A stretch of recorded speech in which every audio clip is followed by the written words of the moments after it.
Good evening, and welcome to the November 2nd, 2020 regular meeting of the Gary Common Council.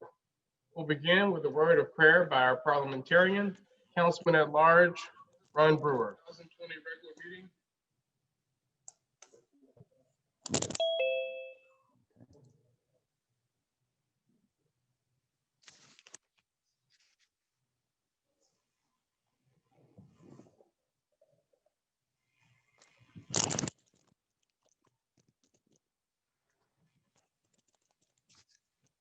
Good evening.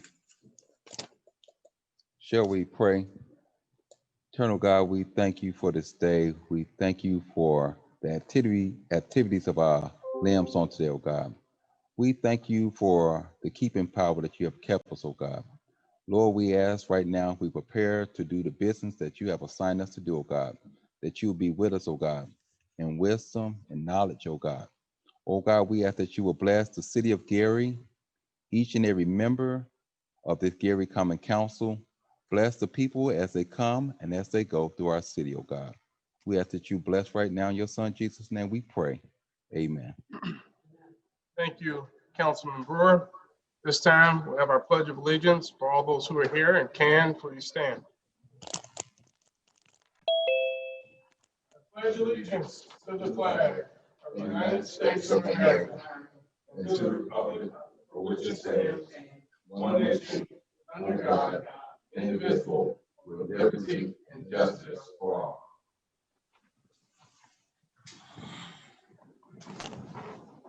Roll call, Madam Clerk.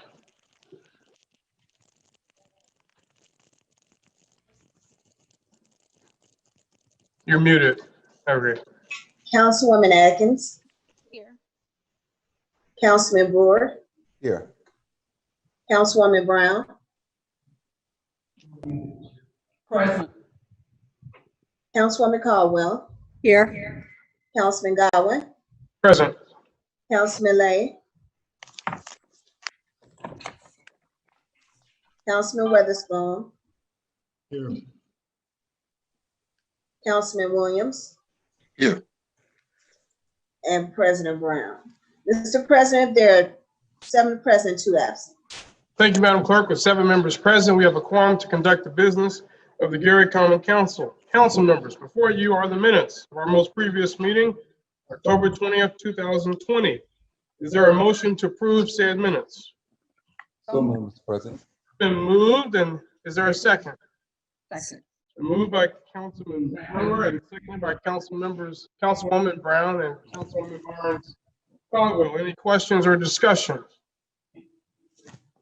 Seeing and hearing none, roll call, Madam Clerk. Councilwoman Atkins, Yes. Councilman Brewer, Yes. Councilwoman Brown, Yes. Councilwoman Caldwell, Yes. Councilman Weatherspoon, Yes.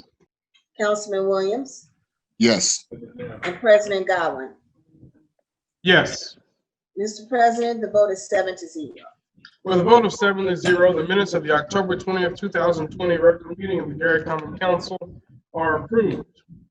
There are no pending ordinances and resolutions on first reading. At this time, we'll begin our special and select council members. President, Councilwoman Atkins is recognized. I have one announcement for residents of the city. If you have a boy or a girl child from the age of 7 to 17, Next Level Training will be starting their upcoming baseball training camp. It will start on November the 9th and it will go until the end of March. The training sessions are free and they will take place, oh my God, I think it's Monday through Friday from 6 p.m. to 8 p.m. The contact name is Malcolm Jordan, and I can give you his contact information. Again, these are free training sessions open to boys and girls ages 7 through 17.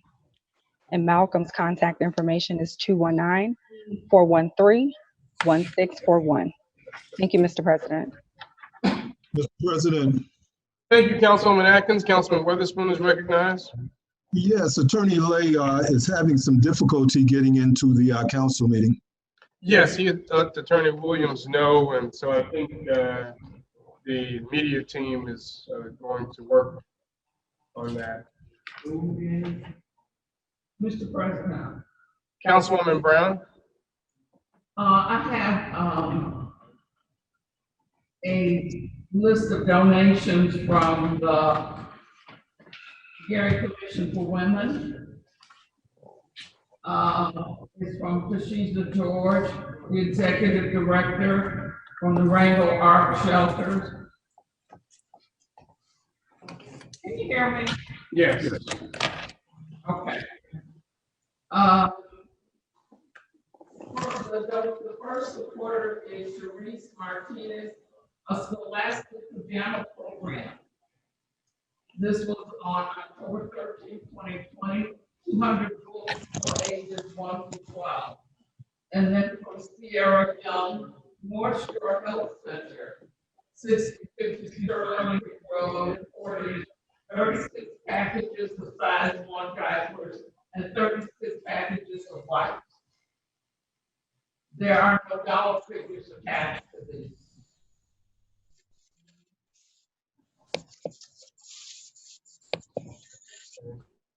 Is there a motion to receive these donations? So moved, Mr. President. Been moved. Is there a second? Second. Been moved and properly seconded by Councilwoman Barnes Cockwell. Any questions or discussion? Seeing and hearing none, roll call, Madam Clerk.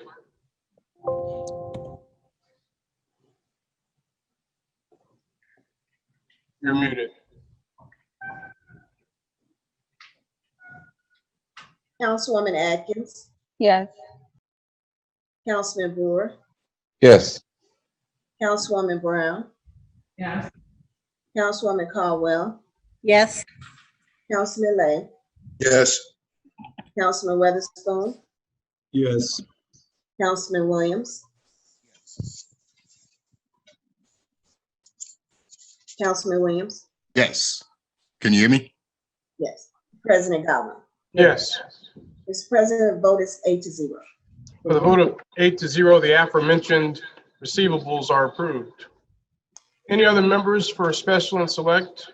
Mr. Yes. President, Councilman Lay? I'd like to record the show. I heard everyone's vote. I was unable to respond to the minutes. My vote was yes on the minutes. And the fact that I was present at the meeting from its very inception. I'm not sure what the problem was, but I was on.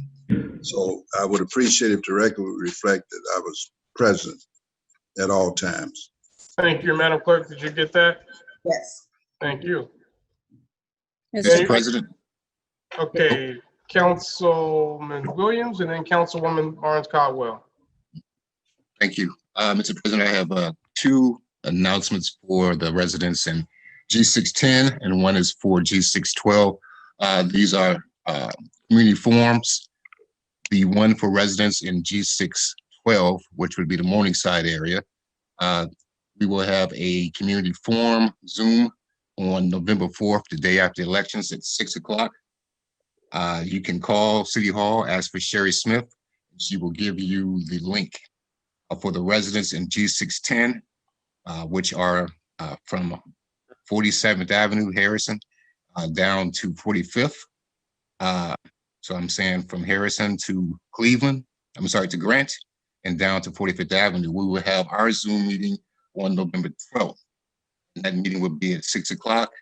And each meeting will have special guests from Rachel Caesar, General Services, Brandon Hickle, Code Enforcement, and also Robert Winston, which is also Code Enforcement, for both meetings. Thank you, Councilman Williams. Councilwoman Barnes Caldwell. Oh, thank you. Boards and commissions has a vacancy for the Board of Civic Center Managers. That's the Genesis Center. All interested candidates should send a letter of interest and a resume to the Gary Common Council. You can email it to smith@gary.gov, my legislative assistant, or to myself, lcaldwell@gary.gov. Or you can mail it in to the Gary Common Council, 401 Broadway, Suite 103A, Gary, Indiana, 402. The deadline for your letter of interest is Friday, November the 6th, 2020. Qualifications are resident of the city of Gary, and we'll take a look at your resume and see what other qualities you have. Thank you. Thank you, Councilman Barnes Caldwell. Other members for special and select? Councilwoman Caldwell. Question about that appointment there. What is the status of the Genesis Center board? As my recollection is, there's no board members there from the executive branch side. Well, the council still has their 2 representatives, and I believe the attorney was trying to get them together to dissolve what business they have. They can't just leave it like it is. It has to. Council, I'm sorry, Attorney Williams. Yes, I received a correspondence from the board's attorney, Attorney Jones, and she, I believe, sent that to the Corporation Council, which states the code in which the mayor shall reappoint the members in which he has removed, rightfully so. And then my belief that they will take whatever action needed to dissolve the board if it is indeed the board's desire. But until which time it's dissolved, and it cannot be done unilaterally from the administration, it has to be by the board. I think the appointment is correctly moving forward. Thank you. I'm sorry, I didn't understand that. I'm sorry, I didn't understand the last statement that you made. I'm sorry. I believe the appointment is proper to move forward with the appointment. Oh,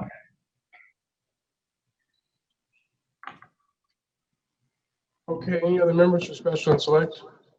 Mr. President, Councilman Lay? first of all, thank you for wearing the pin. It's not a complete waste of my money. That's why you're my president. I may be a little lengthy here. What I think people are doing, not just the council, but everywhere, they're looking at the tax referendum, the sanitary district, and NIPSCO as independent events. They're actually interdependent events. One of the 3 affects another event because they're both impacting the citizens of Gary. Now again, and I'm sure Councilman Witherspoon objects when I say things like this, I can pay the increase in the sanitary district fee. I can pay the increase in NIPSCO and even the consumption. I can pay the tax referendum, but that's one person. I have a formula that says the needs of the many outweigh the few and certainly the one. It is seldom understood by other individuals and in most cases just laughed off. What I mean by that, these increases will affect the entire citizens of Gary. It will affect even the children in the home because during this pandemic time, they're not going to be in the school. It's going to be e-learning. And of course, I believe our proficiency both in math and reading is going to go down substantially because if the parents leave for any reason to try to go to work, it's going to be hard to get the children up. Now, I'm saying all of this because I think we should be very careful. And we need a commitment from the administration too. It's not just the council. We also need to have a commitment from the sanitary district. I have never seen in 30 years of budgeting, and I am an accountant and have functioned in that area for several years. I don't do it now. I've never seen a budget that didn't contain fat. I don't care who put the budget together. It's not necessarily what they need, it's what they want.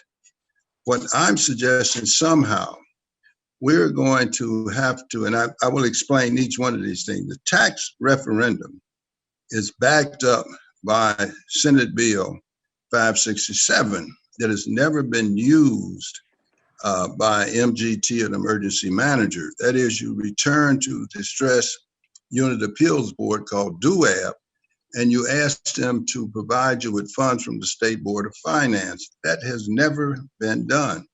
And when I was on the fiscal management board, I asked 3 times and I never received any reasonable response to why they were not doing it. So here we have an alternative to the tax referendum. When we go in and we look at NIPSCO, currently when NIPSCO's 6% come online, we don't have much of an alternative, but I think we still need to deal with NIPSCO because they probably can get along with 4%, 5%, not necessarily 6%. Because what's going to happen during this pandemic, consumption is going to go way up. When I leave home now, no matter if it's just to go to Dunkin' Donuts and get a donut, I don't bother my heat. I let it stay up there. And the reason, because I'm going to return immediately. If the children are at home doing e-learning, they will be there. You can't turn down the heat. So there, we need to look at that. Now let's take the sanitary district. And I understand I will have an opportunity to speak later, but I probably won't. I will preface my vote.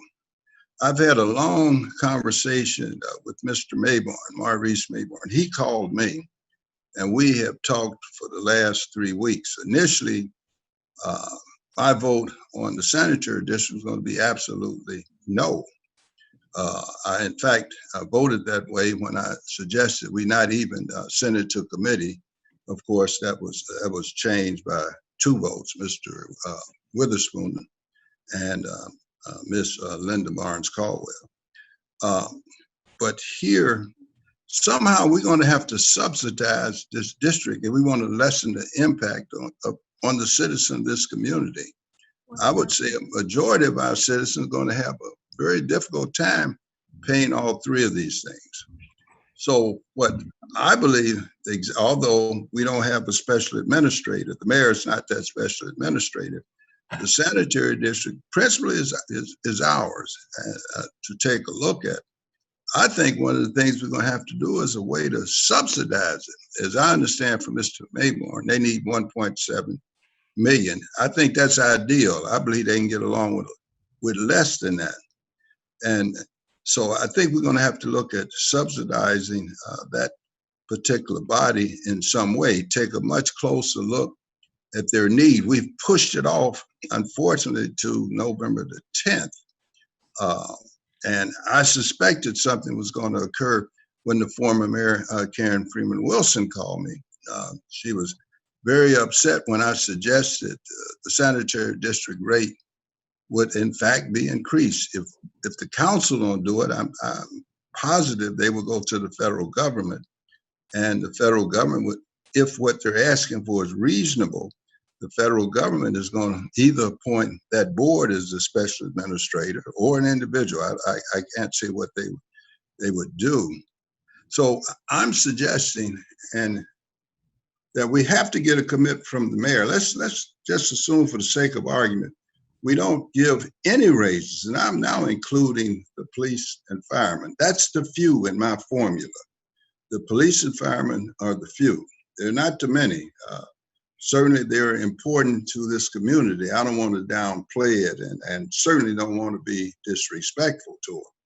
But at the same time, I think actions, reasonable and adult actions, should be to look what happens to the many. So I'm suggesting that we, and I'm not sure how we absolutely get this commitment, but I absolutely would. I told the mayor from the very beginning I would give him an opportunity to be successful. He's the one, not to the extent that I would harm this community. I believe we should leave pretty much professional services intact. They're all over the place. They're in every department. They're in every, they're at the clerk's office. They're in our budget. They're everywhere. We hire our attorney through professional services. So what I'm suggesting is that we get some kind of commitment I would expect from the executive branch, and specifically I'm talking about Mayor Prince, that would be in fact followed, that we go back and we look at all of these things to lessen this impact. If we don't, I think our community will have a very serious problem. We also, in terms of the in terms of the census, I mean, we've actually almost been, it's ridiculous that all we got was some figure less than 50%. Means we're going to be hurt in other ways. So I'm suggesting that we just don't go in and start reducing it by percentages, just say 10%, 15%, because we don't in many cases, and that includes me. I'm not talking so nobody get offended real quick.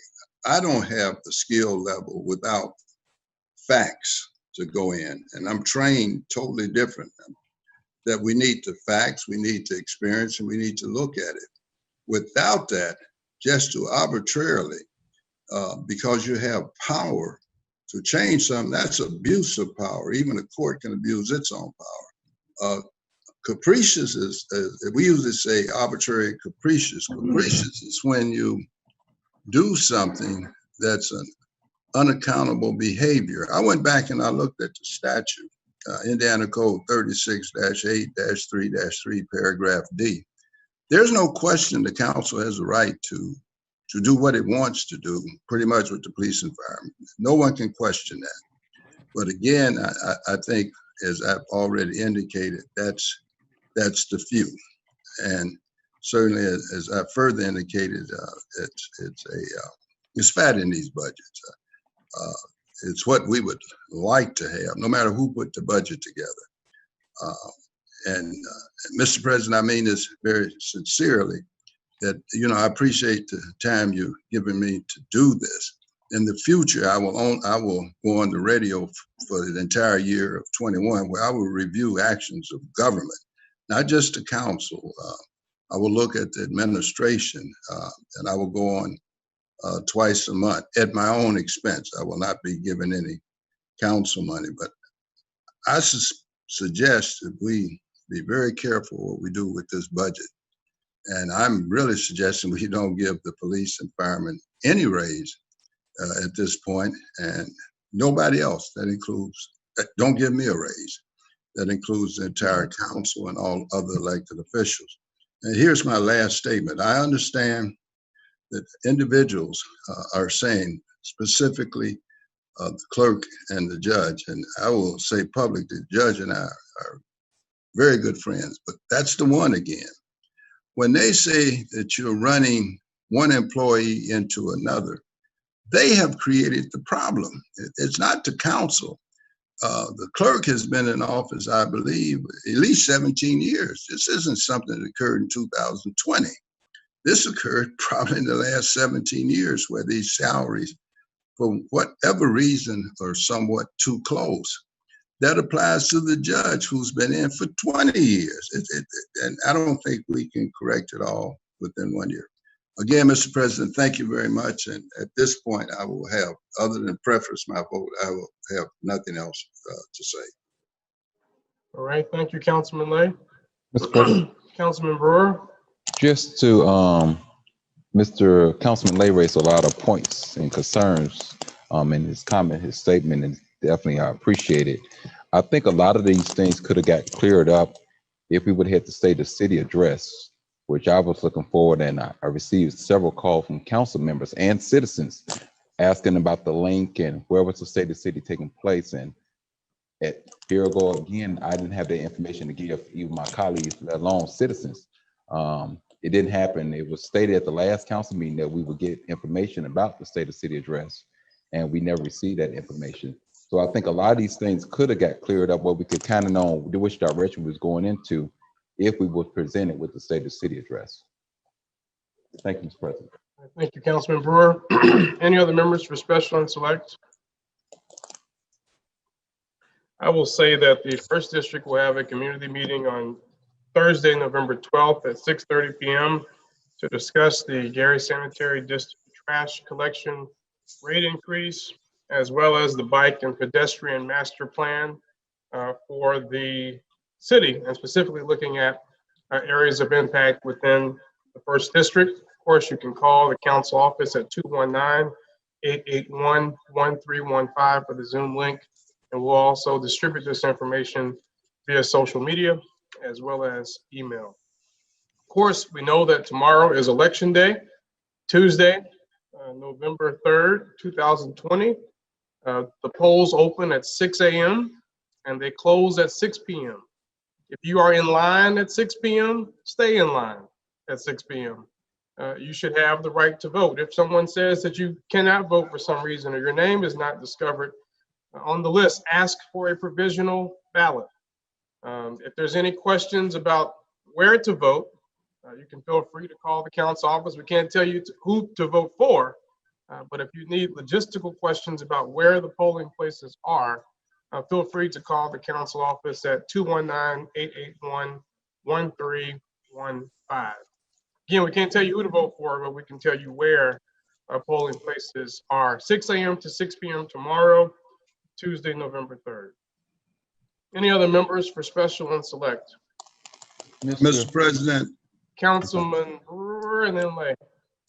Real quick, Mr. President, I got calls also again about a drug treatment facility opening up in the Miller area, next door to the Miller K, inside the old Fagan Pharmacy, I believe, area there.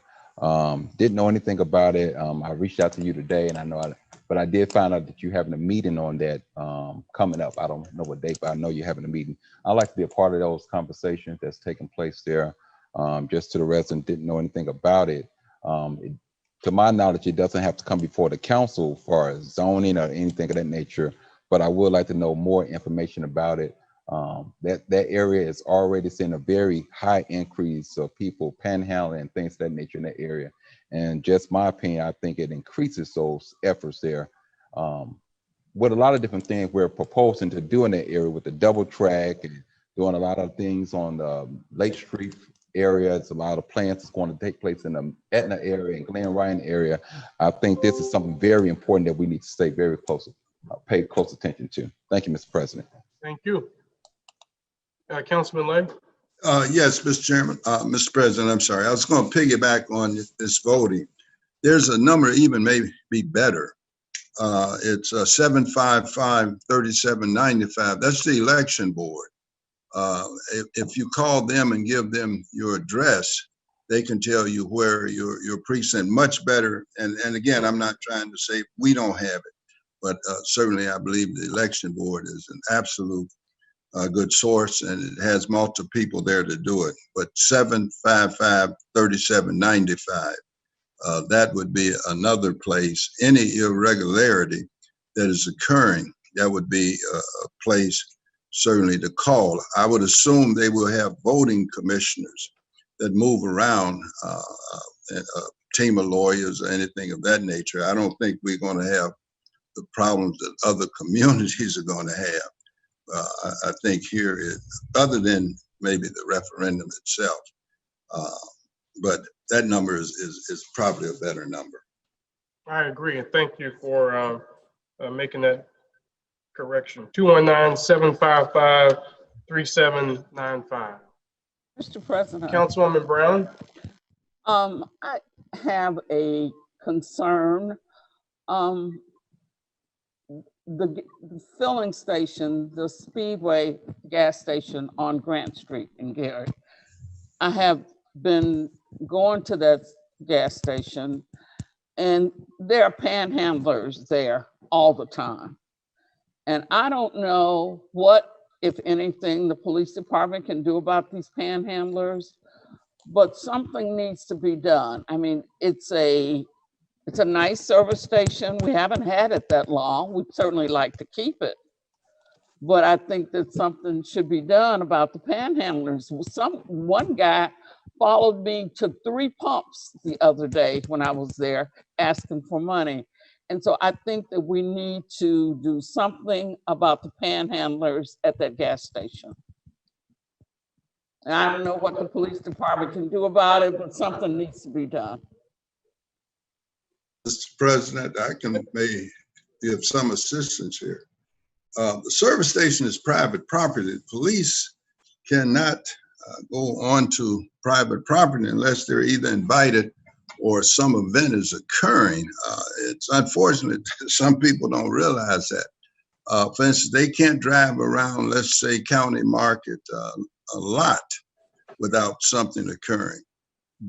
I believe that's one of the reasons, and I'm not going to deal with it anymore. I tend not to go back and rehash, but that's one of the reasons that these service stations may need some type of security themselves. They would have to pay for that.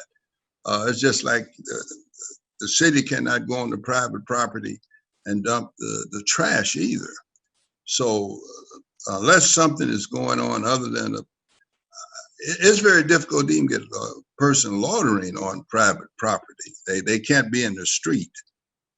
So that may be one of the reasons. I'm not going to deal with it again, but that may be one of the reasons that the council maybe should review that decision that we had no time for previously. That's the only way I can think of it being stopped, that the station owner would have to do something, or the management of these stations would have to do something if they didn't have security there. That's the only way. The police can't drive. Well, someone needs to do something. As I said, this guy followed me to 3 different pumps asking for money. And I just think that something needs to be done. Something has to be done. I mean, it was not, it was dusk dark. It wasn't nighttime, but it was dusk dark. And I think that, you know, it's an uncomfortable feeling to have guys following you around from pump to pump asking for money. So I don't know what we can do, but something needs to be done. Yeah, I absolutely agree with that. I hope you didn't take my statement as being in disagreement with it. It's the fact that the source, the primary source to stop that would have to be the owner of that property. I mean, if they started a fight out there, shooting or something, then the police would be called by the owner and they could enter the property. But they couldn't even just drive through, let's say, a service station without, I mean, and start moving people, because again, they would then be policing private property. Our loitering laws are referred to in the public. It's public property, where a person's walking down the street, and not walking, they're standing on the sidewalks or where it's in the public. So I agree with you, Councilwoman Brown. Something needs to be done, but I believe the source of doing it is certainly the Gary City Council and the executive branch working together. They're going to have to figure out something to stop this. Initially, we were talking about people getting shot or things of that nature occurring. So I absolutely agree. I absolutely agree. Same way a policeman can't just enter a bank, you know, unless a robbery or something is taking place. They have to have their own security inside. Thank you again, Mr. President. Right, thank you, Councilman Lay, Councilman Weatherspoon, Councilman Brewer. I want to echo the sentiments of Council Lay Brown and of course, Councilman Lay. And though I'm not going to ask for reconsideration at this time, you know, we did vote down a proposed ordinance as it related to security guards and cameras. Of recent in the 2nd District, I've had 2 shootings, either at or near a gas station within the last week. And there is a lot of illicit activity going on there. And again, as Councilman Lay said, I think that we have it within our hands, you know, to do something about it. So even though I will not be doing it at this point in time, I will be looking for some reconsideration of that ordinance in the very near future. Thank you. Mr. President. Councilman Brewer. Mr. President, I have did several ride-alongs with the police on multiple occasions. I have done all 3 shifts pretty much and did the whole shift. We did something, and I don't know, well, it's called wellness checks of the businesses throughout. When there was not running from call to call, we checked on those businesses. Whether it's the daytime, we went inside gas station, we stopped by the local grocery store, we stopped in different places and just did those wellness checks, because we all know crime just don't happen right in front of the police all the time. So we went into places where you normally wouldn't see police, or they're not paid by that company to go in. And this is what the officer said that we do on our downtime. We do wellness checks. I think this is something that we need to do more of. I see it done in a lot of other areas, especially in my younger days when I used to go a lot of different places. When in other communities, you see police officers coming to these places, gas stations, things of that nature. And you don't see the same thing that you see here, where you see multiple people just hanging out at pumps and begging constantly, from the stores to the gas station, on and on and on. I spoke about something of this nature here when it came to the apartment complexes. A little something had got out that certain police officers said, well, we don't go in and patrol because this is such and such contract. And I had a problem with that, because if it's a city road, especially, we should patrol it. And police officers wasn't going into certain areas because a certain person had a contract and they wasn't stepping on their toes. And I just didn't look at it that way. I felt that those areas should be patrolled on a regular, where there's a private contractor out there that's giving security. That's a plus. But I still think the Gary police officers have a job to do throughout the entire city. But I think we need to increase the wellness checks at all these different businesses throughout the city. Thank you, Councilman Brewer. Any other members for special and select? Okay. So we'll now move to council pending ordinances and resolutions on third and or final reading. If there are no objections, I'd like to start out of order. Thank you. With CPO 2020-62. In the interest of time, because I presume 50 and 51 will take quite a bit longer, maybe. But we know we have petitioners who will have to wait. So if there's no objection, we'll begin with CPO 2020-62, Madam Clerk. CPO 2020-62, an ordinance amending Title 15 entitled Land Usage, Chapter 123 entitled Zoning Code of the Code of Ordinances of the City of Gary, Indiana. Petitioner is Mary Hubbard Bobo, 7734 Ider Avenue, Holborn, Indiana. Property at 3978 Martin Luther King Drive, Gary, Indiana. Mr. President. Councilman Brewer. I move for passage of CPO 2020-62 on third and final. Second. It's been moved and properly seconded by Councilwoman Barnes Caldwell. We'll have our overview at this time. Mr. Berea. Is Mr. Berea a panelist, media team? Yes, I'm on. Oh, perfect. Okay, Mr. Berea. CPO 2020-62. The petitioner is Mary Hubbard Bobo. The affected real estate is 3978 Martin Luther King Drive. The zoning classification is R2. The petitioner is requesting a special use to establish a daycare on that location.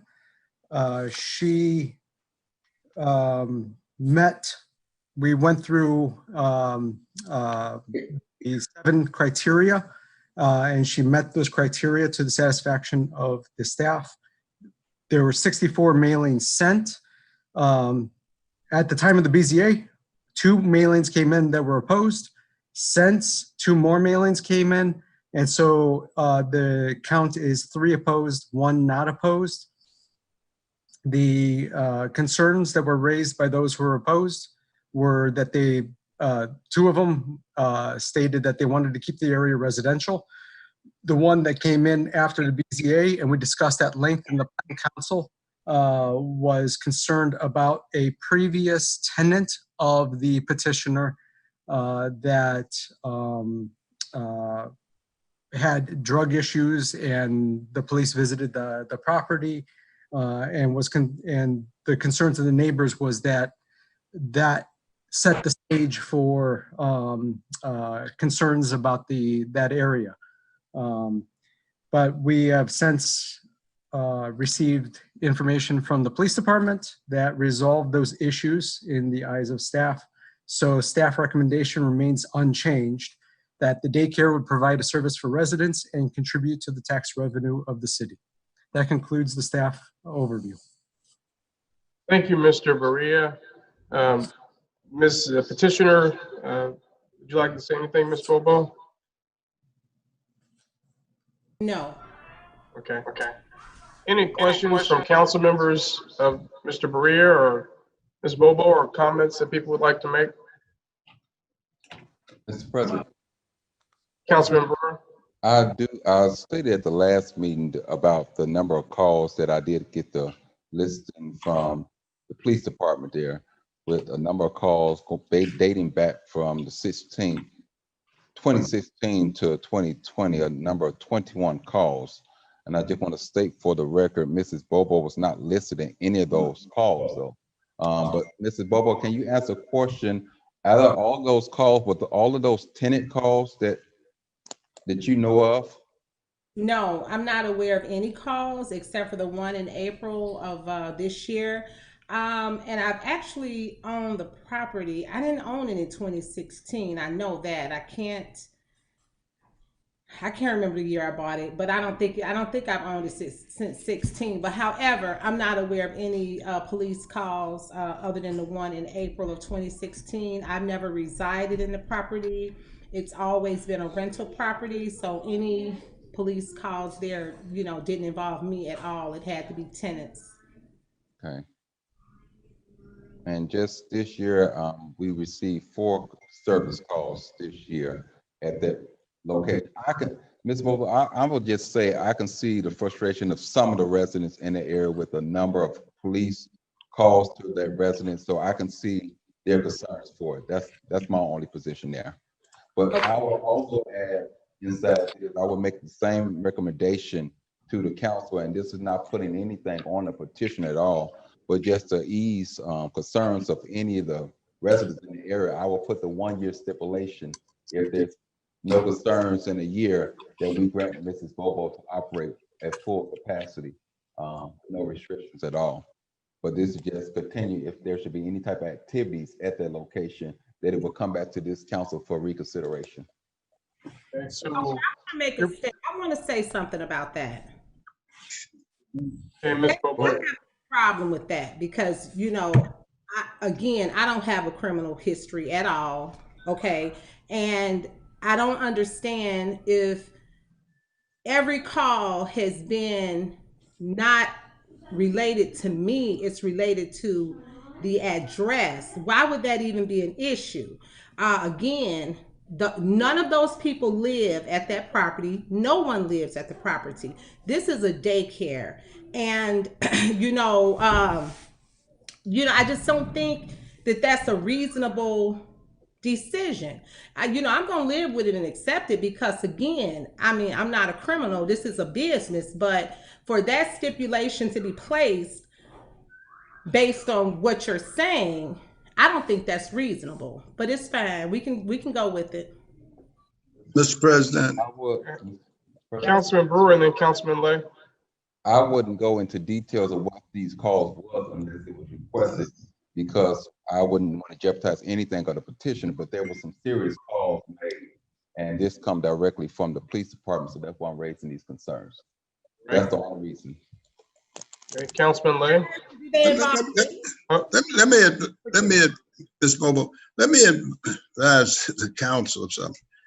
If that property is in the condition, these calls are hearsay. The one thing you raised, Mr. President, I agree with you. It's due process. This is no due process. Say I received a call over the phone. I got angry at you once because you text me in the morning and going to explain who said, somebody said, I don't know.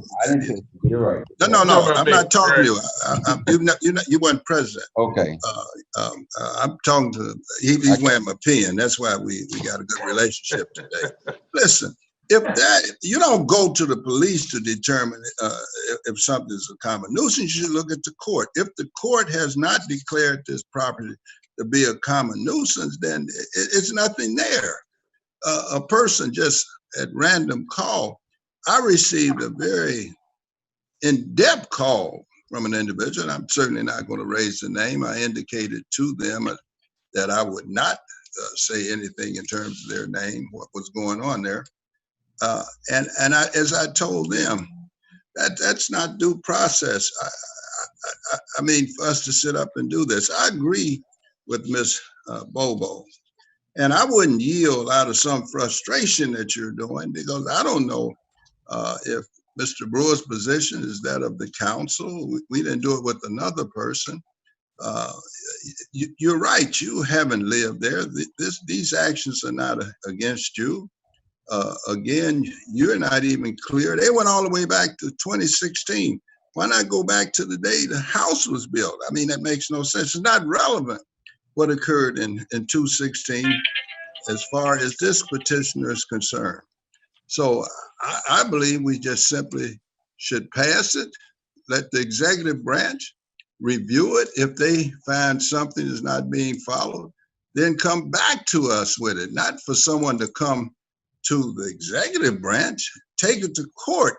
And we don't need code enforcement if we do stuff like this. We just said, bring it back. We look at it based on hearsay. I had asked Councilman Brewer to get us something in writing, not to come back and say what he heard.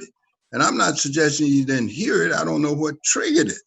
The call I got, I certainly would not have went anywhere and told people what was within that call.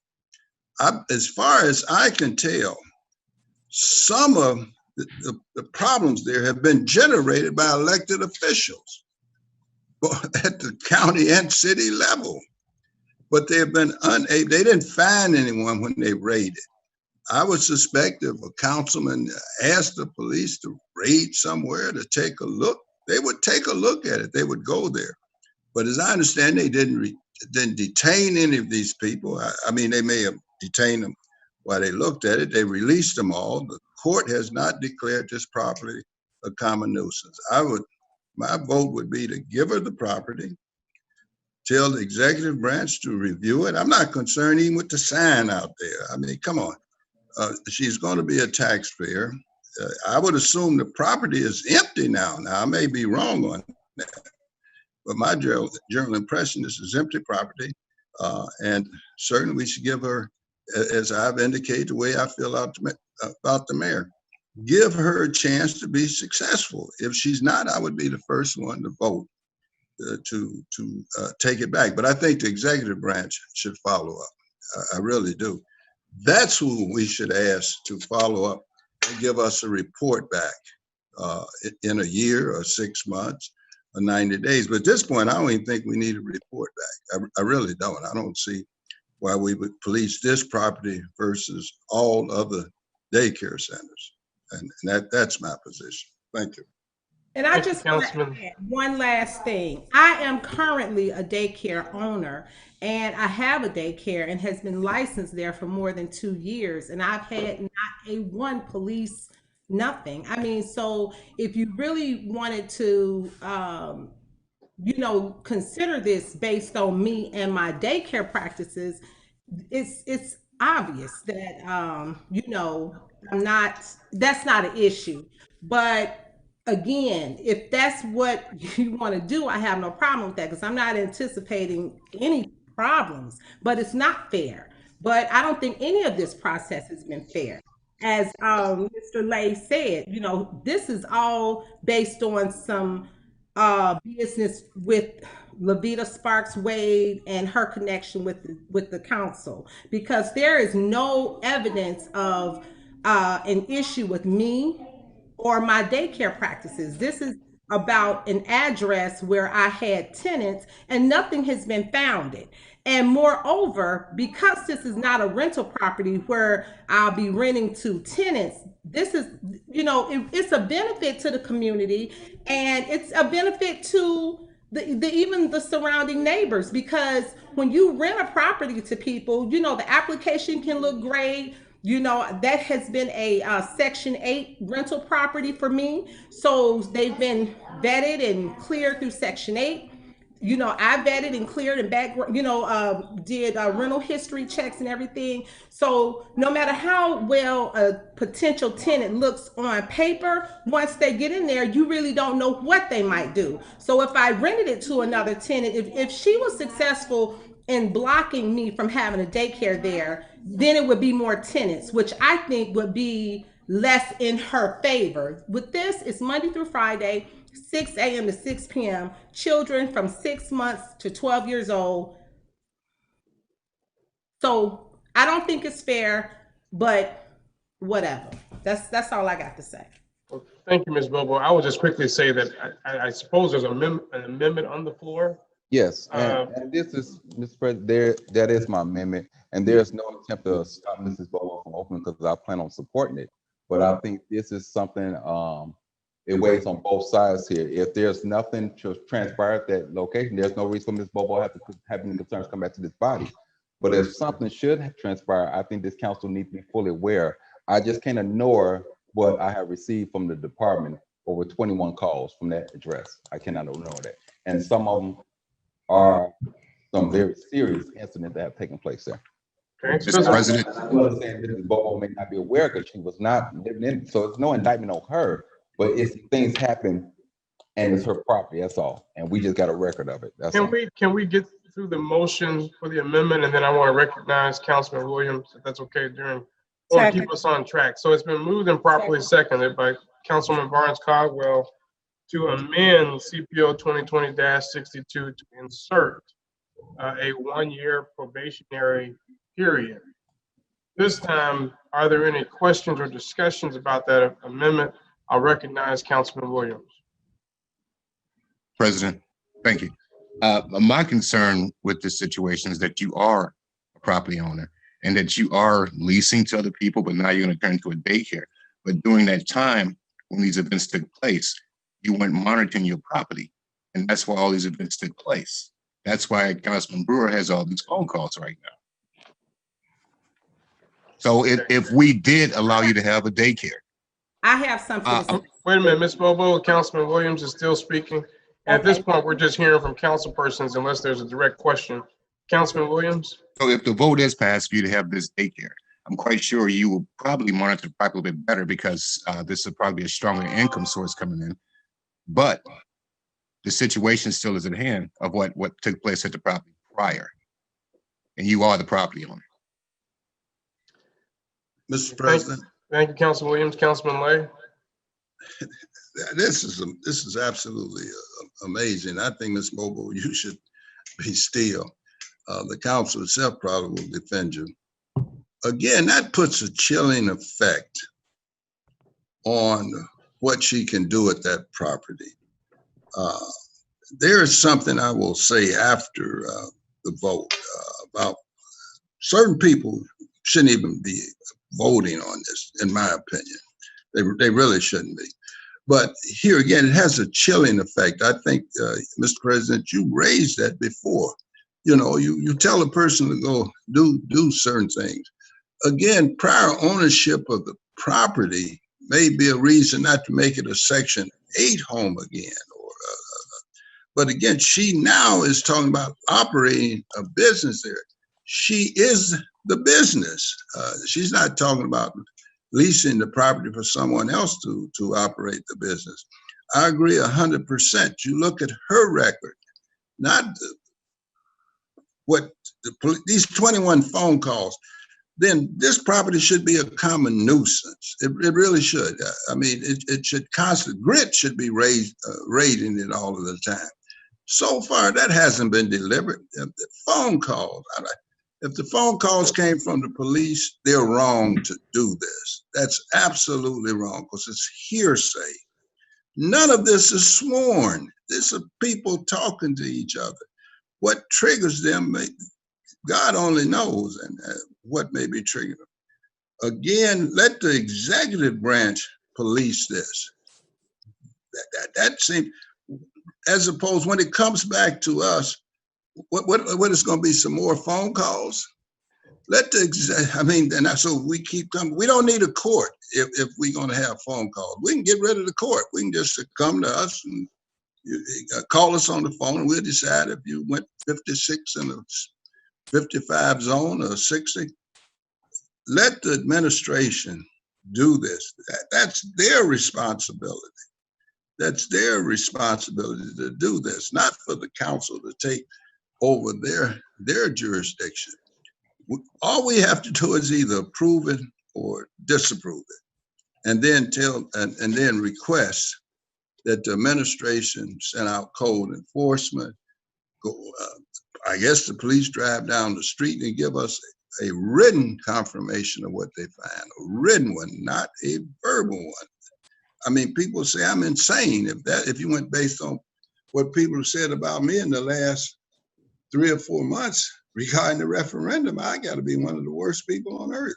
Yeah, if you talk about phone calls. No, I think we should go ahead and do it. Vote down this amendment and let this lady operate her daycare center.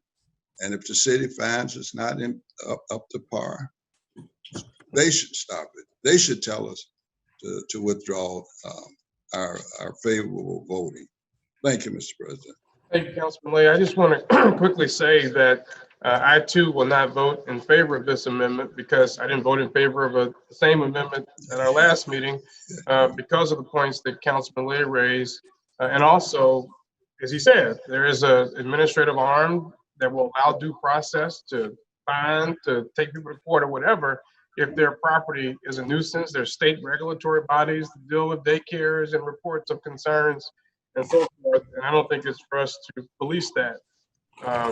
And a year from now or whatever, and I don't know on what grounds we would have to do that or to make that decision.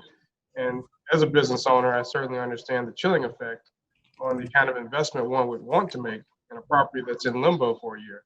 So I will vote no on this amendment. Any other questions or discussions on the amendment?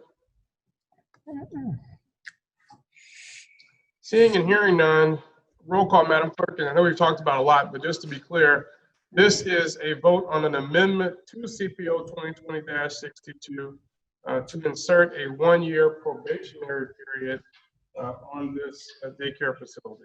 Madam Clerk? Councilwoman Atkins, Abstain. Councilman Brewer, Yes. Councilwoman Brown, No.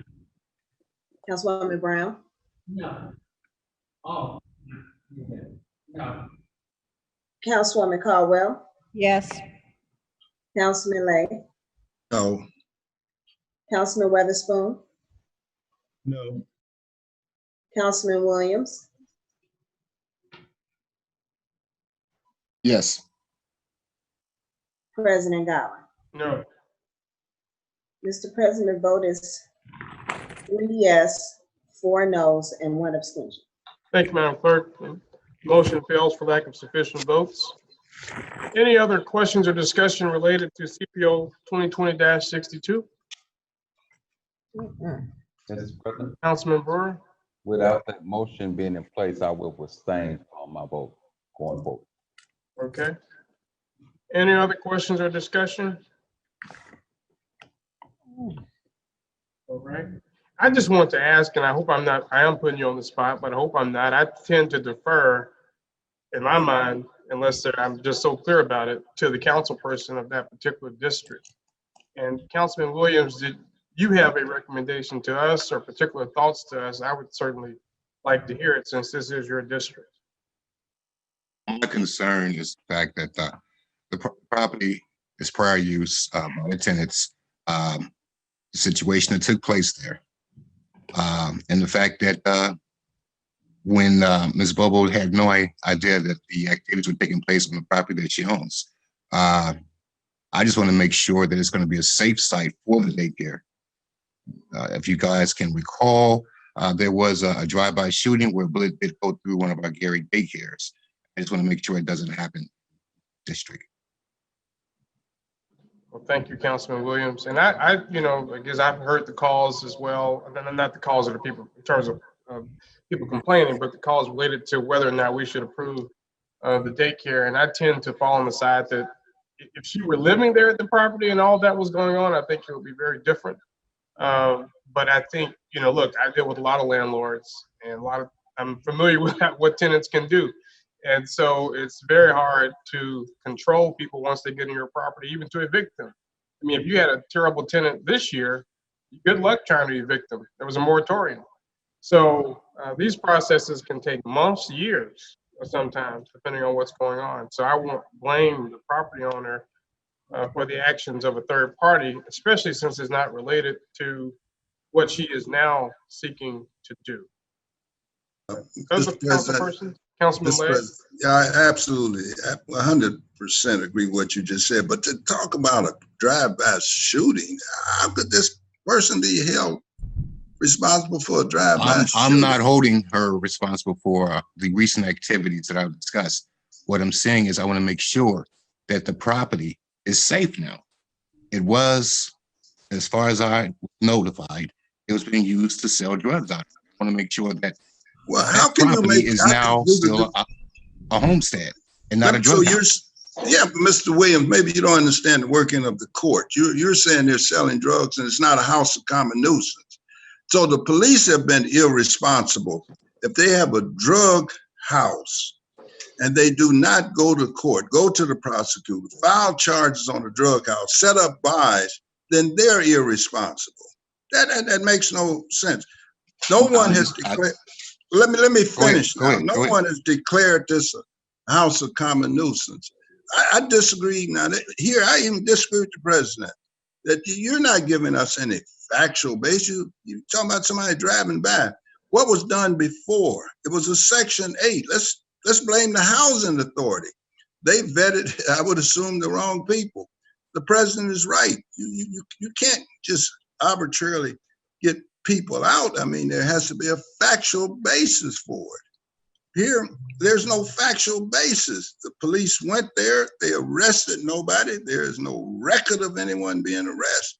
So at this point, this property is no different than yours. I'm sure they've drove by your house and shot. I know they've shot over at mine. Every July the 4th, they're shooting. Of course, I can't stop it. I hope it don't hit the roof and come through or hit the window. So no, that's not a reason to stop a business. It really isn't. It's not a reason at all.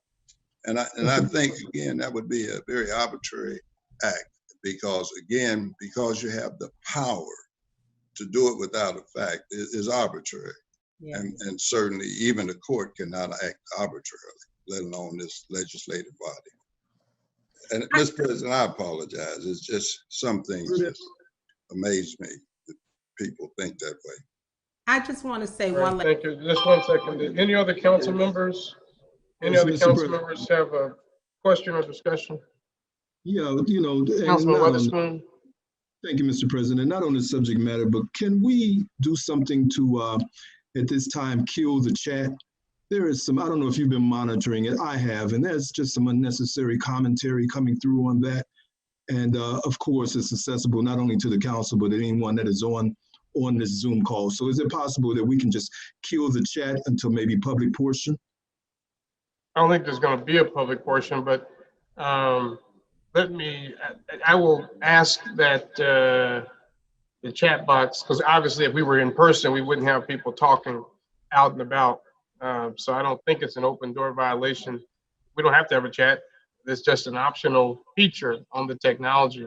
Of course, if we were all here in person, people couldn't stand up and just talk as is currently happening in the chat box.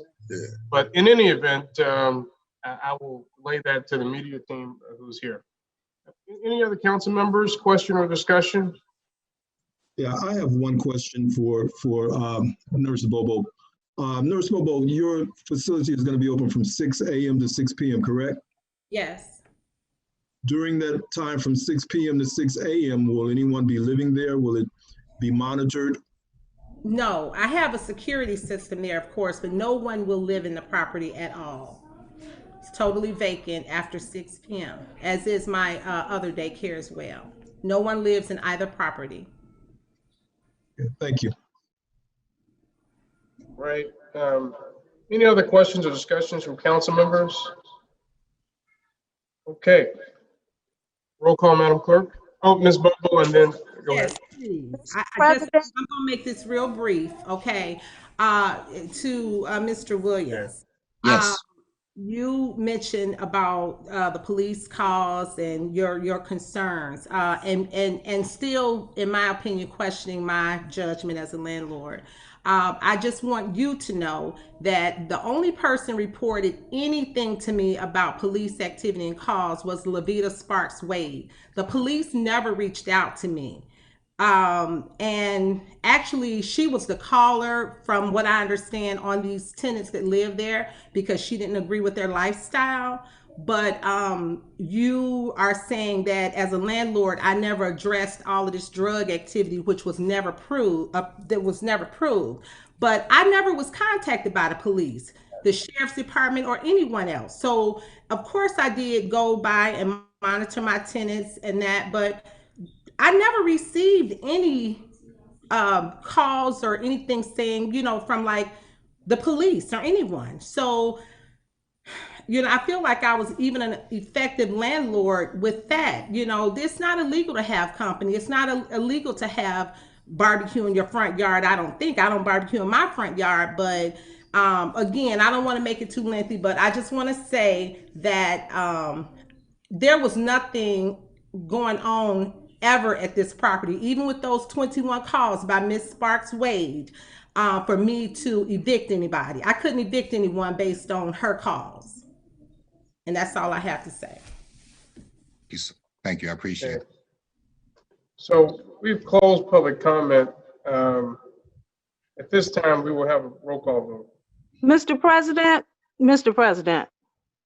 We're not, I'm gonna turn, I can't be biased. Attorney Williams, what's your position? well, it's not biased. It would be public comment for this, but this is what third and final is for the public. Am I not correct?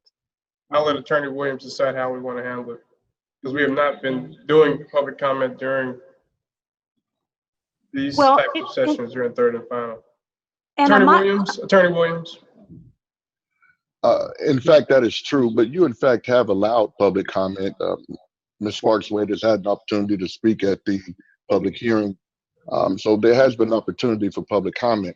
However, the fact is you've closed discussion. You stated that previously, that discussion was limited to the council and you allowed Ms. Bobo the last comment. For that reason, I believe it's proper to move forward with the vote. Roll call, Madam Clerk. Councilwoman Atkins. Abstain. Councilman Brewer. Same. Councilwoman Brown. Yeah. Councilwoman Brown. Yeah. Councilwoman Caldwell. Yes.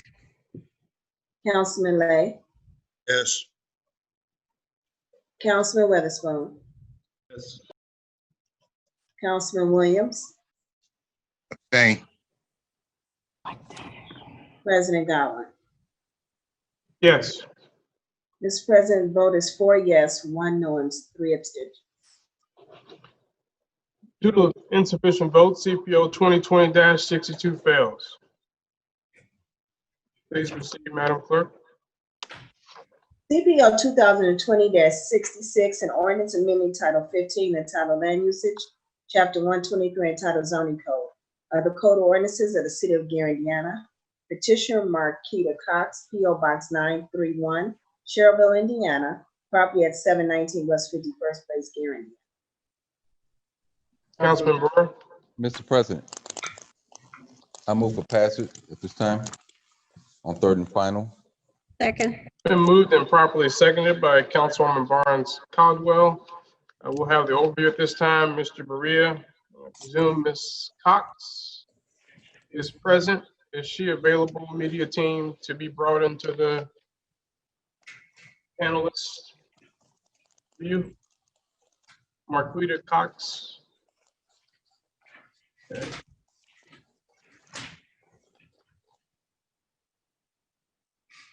She says she's here. So is she a panelist? Yeah. Okay, great. Mr. Berea. CPO 2020-66. The owner petitioner is Marquita Cox. The affected real estate is 719 West 51st Place. The petitioner is requesting a special use permit to operate a daycare on the property. It is currently zoned R1. There were 43 mailings sent. 3 came back not opposed, 2 came back opposed. Among the letters that came back, there was one comment stating that we've had a daycare at the end of this block and we've never had a problem in this area. The 2 letters that came back opposed, one stated that there was a concern about daycares in residential areas, and they prefer it to be in a brick and mortar business. The second petition that was opposed simply listed 6 questions that they were looking for answers for. How many kids will be attracted to this daycare? How many staff members will be employed? What are the hours of operation? How will you contain your kids to your property? A question about parking, and a question about garbage pickup. The staff recommendation is that this will provide a service to residents and provide tax revenue to the city. That concludes the staff overview portion of this. Thank you, Mr. Berea. Ms. Cox, have any comments? No, I don't, not at this time. Thank you. Any questions or discussions from council members? Mr. President, Councilman Brewer? those concerns that came in about the parking that was addressed in committee, there's parking at this facility here, and trash pickup will be done by our local trash provider. That was also discussed. So those concerns of neighbors was addressed, and I feel it's sufficient that we move forward at this time. All right, thank you, Councilman Brewer. Any other questions or discussion? Mr. President, I'd like to have a brief moment after the vote. It's something that is going on here that's absolutely improper. It really is. But let's do it after this vote. Okay. Any other questions or discussion on CPO 2020-66? Seeing and hearing none, roll call, Madam Clerk. Councilwoman Atkins, Abstain. Councilman Brewer, Yes. Councilwoman Brown, Yes. Councilwoman Caldwell, Yes. Councilman Lay, Yes. Councilman Weatherspoon, Yes. Councilman Williams, Yes. and President Godwin. Yes. This present vote is 7 yes, 1 abstention. 7 yes votes, CPO 2020-66 passes and is so ordered. Councilman Lay is recognized. Yeah, the reason I didn't raise this, I believe in the future that in terms of when a person has even where it has an appearance of a conflict, I believe the conflict exists. I'm specifically talking about Councilman Brewer, and I'm sure he gave what was his fair opinion. I don't think he went out of his way, but he does operate through his family a daycare center. I do not believe anything concerning the daycare center should be sent through him. I don't think he should argue it. And again, I understand at the very end, and again, I don't think, so I don't want to imply he's wrong or a bad person, but there's an impropriety here that if you even have where it appears to be something wrong, that's why I didn't raise it initially. If his daycare centers, as long as he operates with this in his immediate family, a daycare center, I don't think it should be sent to a committee he's in charge of. I think it should be sent somewhere else. Again, I would hope, I mean, people are abstaining. I respect Mary Brown's vote, Councilwoman Brown's vote. No, I mean, we've debated this. To abstain means you're absent. You didn't hear the debate. I don't know what that means. That's what abstention means. Again, I think we shouldn't have debate coming from anyone that has even where the appearance of impropriety. I know that's the way I would approach it. That nothing at all should be said. I can't prove that he gets a benefit direct, but it is in the household that he certainly is the head of that household, and whatever is going on there, if it's good or bad, he certainly is involved in it one way or the other. That was it. And again, I don't want to reflect that I think he did something bad or he's a bad person, but I think we should not send it to any committee where the person has any involvement with whatever we're discussing. It should be sent somewhere else. Right, Councilman Brewer, then Councilwoman Barnes Caldwell, and then Attorney Williams. Mr. President, let me just say, any business that have come before the city, I have tried to be as fair as I can. Whether the business was open right around the corner from where I live at, or 18 blocks over on the other side of town somewhere. It doesn't matter. I've always tried to be fair, but when it became a problem with citizens, I've always tried to come straight down the middle to meet everyone on both ends. There was no judgment against the last petitioner or the one before that. I prefaced my vote by saying that I was supporting them, but I went against it because I put an amendment in that I thought was fair for the petitioner as well as the people that live on that block there. It has nothing to do with me having any type of compensation or feeling that another business is coming in. I'm the first one to say I wouldn't care if we have 18 gas stations coming to the city. It's called competition. I wouldn't care if we had 10 steel mills come in. It's called competition. Let the best person win. That goes from my house to your house. It doesn't matter. So going forward, I will continue to preference my vote the same way. I will continue to vote the same way. But to imply something like that, I take offense to it, Attorney Lane. Okay, it wasn't meant that way. I will never allow, I doubt very seriously I've ever allowed you to do anything on all three readings. I will withdraw my commitment to do that if that is the manner in which we are going to conduct business. That's all. And if I offended you, it was not my intent. Again, it's the impropriety, even if it looks like you're benefiting.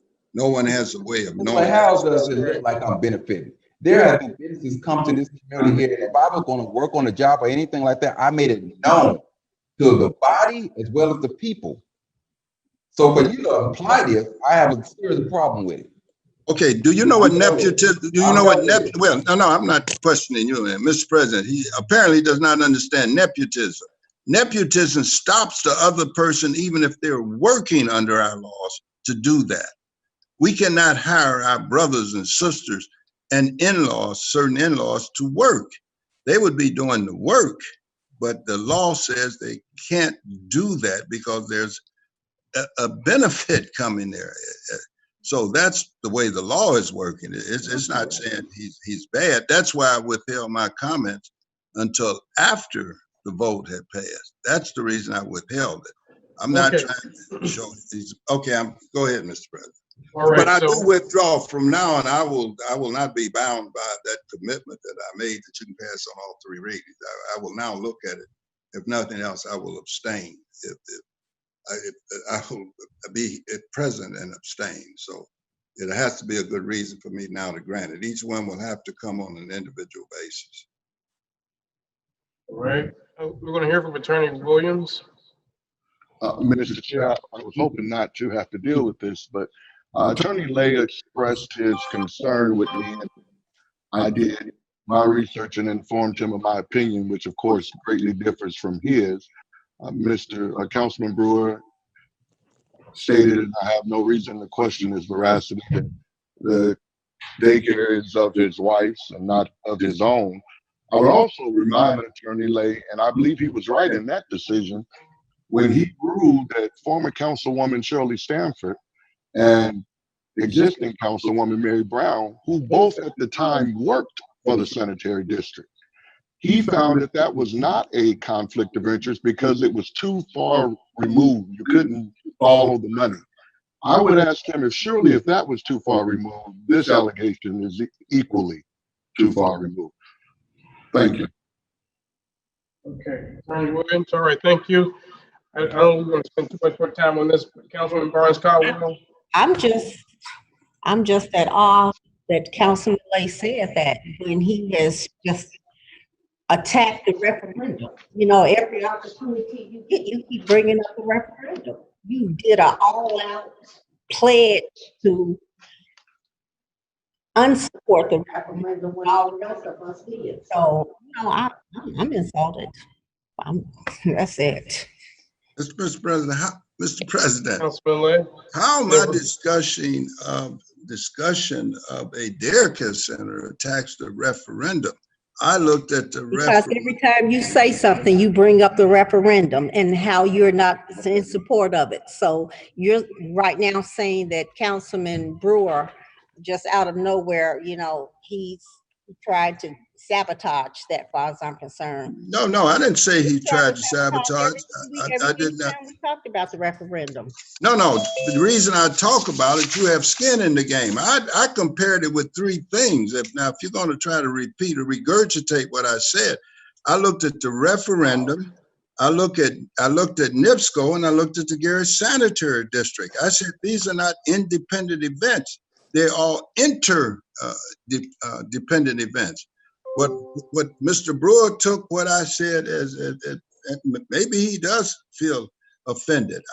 I have fairly thick skin about certain things. I looked, and I certainly didn't want to imply. That's why I withheld it till after the vote was given. The only thing I requested in the future, it's called an impropriety. It's how it looks. It has nothing to do with what the facts are. It looks, if a judge has a look of impropriety, they must recuse themselves from debate.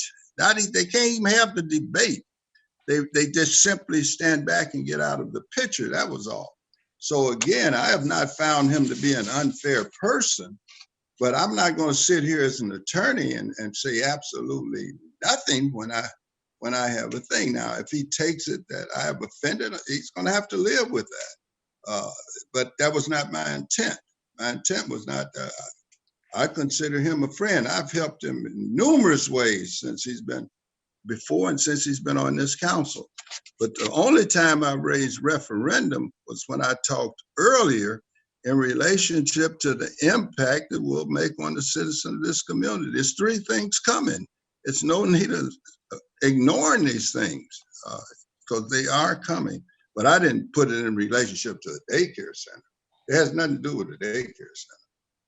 Mr. President. All right, Councilman Witherspoon. Yeah, just for clarity, it was stated that Councilman Lay was the only one that voted against the referendum. And just for the sake of clarity, I too did vote against that. Thank you. All right. And Councilman Witherspoon, you only gave a little stab at it one time. He's repeatedly done it. Even when it wasn't on the table, it wasn't being talked about or anything. I'm out front. Well, let me say, all right, I think we got to get back together here. I mean, I certainly heard the comments, and it is political. We know there's an election tomorrow, and it is a political question. I wouldn't sit here and debate whether you should support Mervan or Olivia, right? Because I know that's a political question, and this is probably not the proper forum. We had a resolution on it. The majority of the council voted in favor of it. The people will decide tomorrow. At this time, we need to move on to CPO 2020-50, Madam Clerk. CPO 2020-50, an ordinance appropriating monies for the purpose of defraying expenses of the General Parks Kuwait seated CCI, CCD, MVH, LRS, fire pension, and police pension tax-based funds of the City of Gary, Indiana for the fiscal year beginning January 1st, 2021, ending December 31st, 2021, including all outstanding claims and obligations, and fixing a time the same shall take effect. Sponsored by Mayor Jerome Prince, City of Gary, Arlene Colvin, City Controller. Mr. President, I move for passage of CPO 2020-50. Second. Been moved and properly seconded by Councilwoman Burns Caldwell. Councilwoman Atkins is going to provide an overview. She's going, I'm sorry. Attorney Colvin will provide an overview, and then we'll hear from Councilwoman Atkins. Attorney Colvin. Okay. Mr. President, I have a question. Are we going to decide 2021 and 2020, 50 and 51 together or not? Are we going to consider them together? I think we should separate it. Okay. The 2020 budgets set salaries and operation expenses based upon a revenue estimate that is anticipated to be reduced by almost $3 million. In order to reach this reduction amount, 15 vacant positions were removed from the Gary Police Department budget, general fund budget, and 20 positions were moved to the COIT or Public Safety Income Tax Fund. Likewise, the Gary Fire Department budget was reconfigured and 20 fire positions were moved to the COIT fund as well. There are other changes included in the budget, including a reorganization of the finance department, correction of salary errors in the community investment department, as well as the addition of 2 much needed staff persons in that department who assist with permitting processes and workflow. There's also a submission today of increases for the supportive services department that meet the council's requirement of only raises for those who make under $30,000. I respectfully request approval of the 2021 budget as it was submitted with the changes for the supportive services budget. And I also respectfully request to be allowed to speak later if need be. Thank you, Attorney Colvin. And just to remind the public, our public hearing on this was held at the October 20th meeting. Council members, questions or discussion for Attorney Colvin on CPO 2020-50? Seeing no questions or discussion, Councilman Atkins. So, Mr. President, I would like to amend my substitution. Second. Been moved and properly seconded to amend by substitution CPO 2020-50. Now we'll have the overview of that substitution. So for the last 3 operating years from 2019 to 2017, the city of Gary has reported operating funds substantially greater than the total amount of receipts. This information was identified by the respective year's Form 4B outputs. So due to that, I wanted to recommend a cost savings strategy as well as the cost avoidance strategy to be put in works immediately to try to hedge against this in the upcoming fiscal year. The goal of this effort is to help us improve our overall fiscal position and of course help us improve and remove a more responsible financial position for the overall city. So the analysis, council members, you all have this information. Attorney Colvin, you have this information as well. It was emailed to you earlier today. So there's changes that are proposed to the following categories: professional services, advertising, printing, overtime, gasoline, and of course salaries. The proposed decreases will net a decrease of 0.65%, which will equate a savings of $539,208. So the new total operating budget proposed will be $82,454,065. In the overview that the council members have, I did take in consideration the discussion that happened in the financial meeting last week and showed on page 2 the variances that was asked to be showed as we looked at the previous budget years from 2019 and 2018.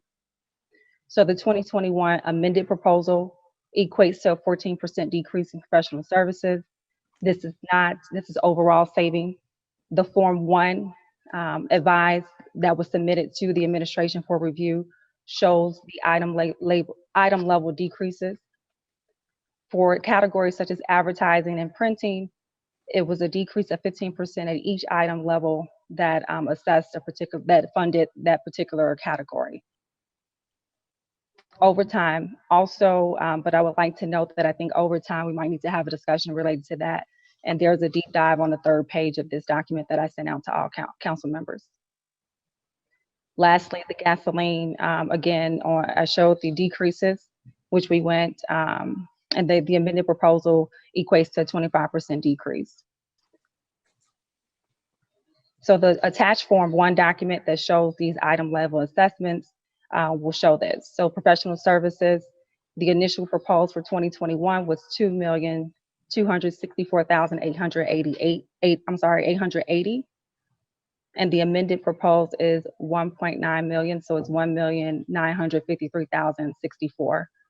The savings is $311,816. Advertising, 14% in dollars is $5,730 decrease. Printing, 16% overall, which is it's 15.5. So on the document it says 16, but that's just a rounding issue.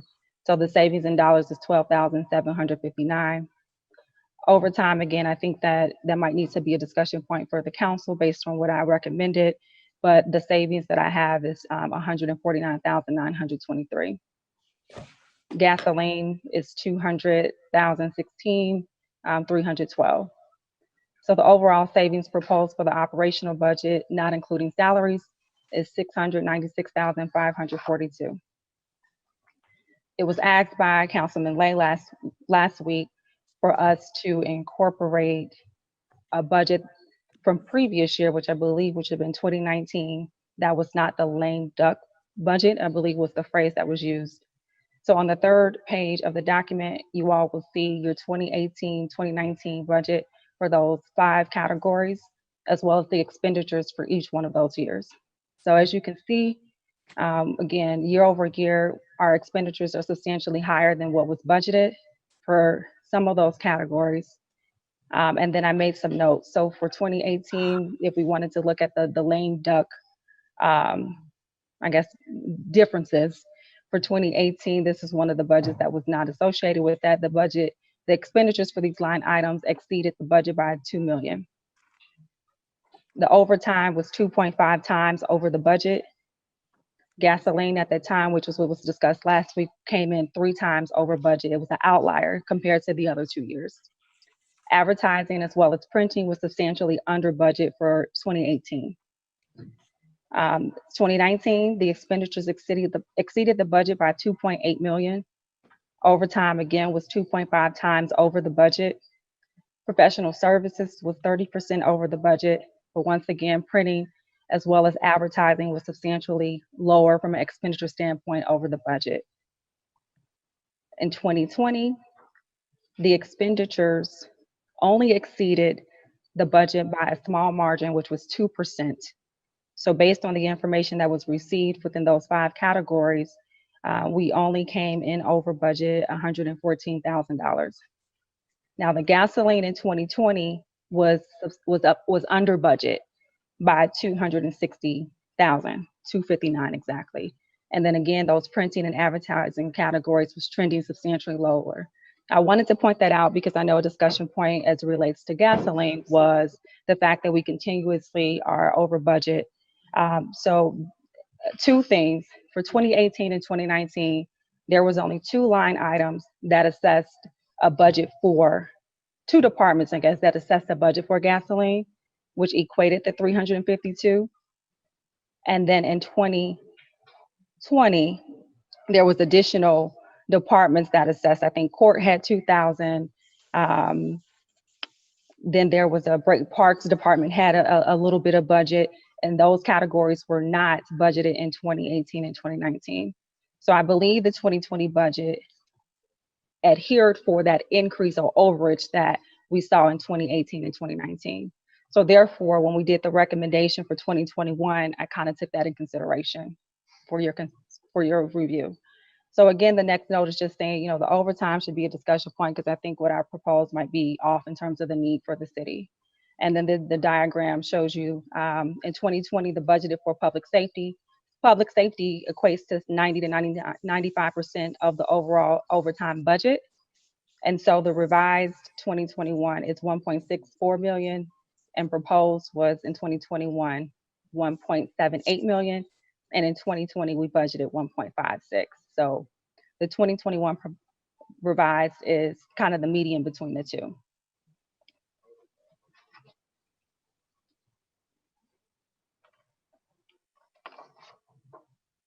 The salary and wages, do you want to say that? Okay.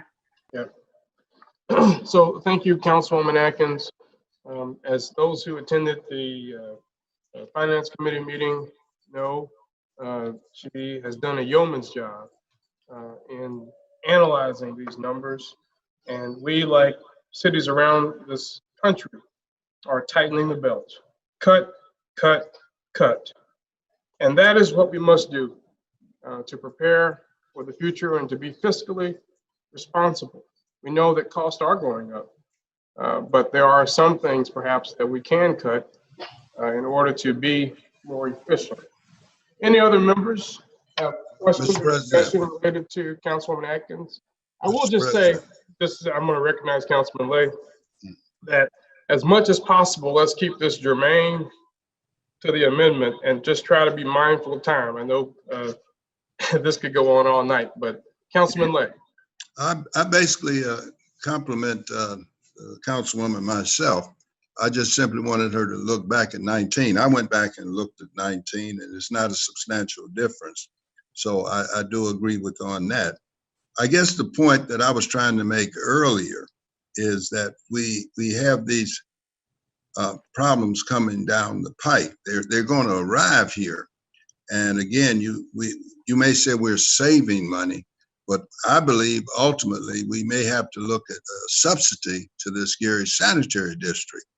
And that's what I was trying to say earlier, but of course it was misunderstood, which I'm not surprised about that. These three things are coming. And so if we have to subsidize the sanitary district, we should be very careful when we cut money away, or what we call savings. I saved today because I didn't buy a Rolls Royce, but I never had the money in the first place. So again, I think she has done a yeoman's job, but we may need somehow this money. And I guess I'm sort of dipping into the salary area too, where I see where the biggest savings can come from. But we should be very careful when we cut. And it's not arbitrary, because she did look at 219 and was a lame duck 20 was a lame duck budget. But I believe to stop the impact on the citizens, or to slow down the impact on the citizens of this community, we are going to have to take some kind of action. I agree with Councilman Brewer. We should have had the state of the city prior to now, but we didn't. But we still now have to function as if it's there. So we should be very careful when we start cutting. Now, I don't know how you tie the mayor's hand if we give him the money to keep him from spending or doing something with it. But I asked earlier today, and I was told a suggestion I had could not be done. I wanted to take the money and put it like a set aside, whatever we were doing, and stick it over into the general fund, and then the council could look at it later. I understand we can't do that.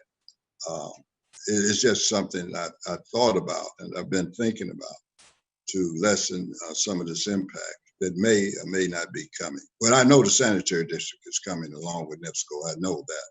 It's just who does it is the question. Thank you, Mr. President. And certainly I didn't find fault with anything Councilwoman Atkins said. Thank you, Councilman Lay. And I would just add that if, in fact, we find new situations, which with none of us, I wasn't on the council this time last year, but of course, no one could have predicted COVID.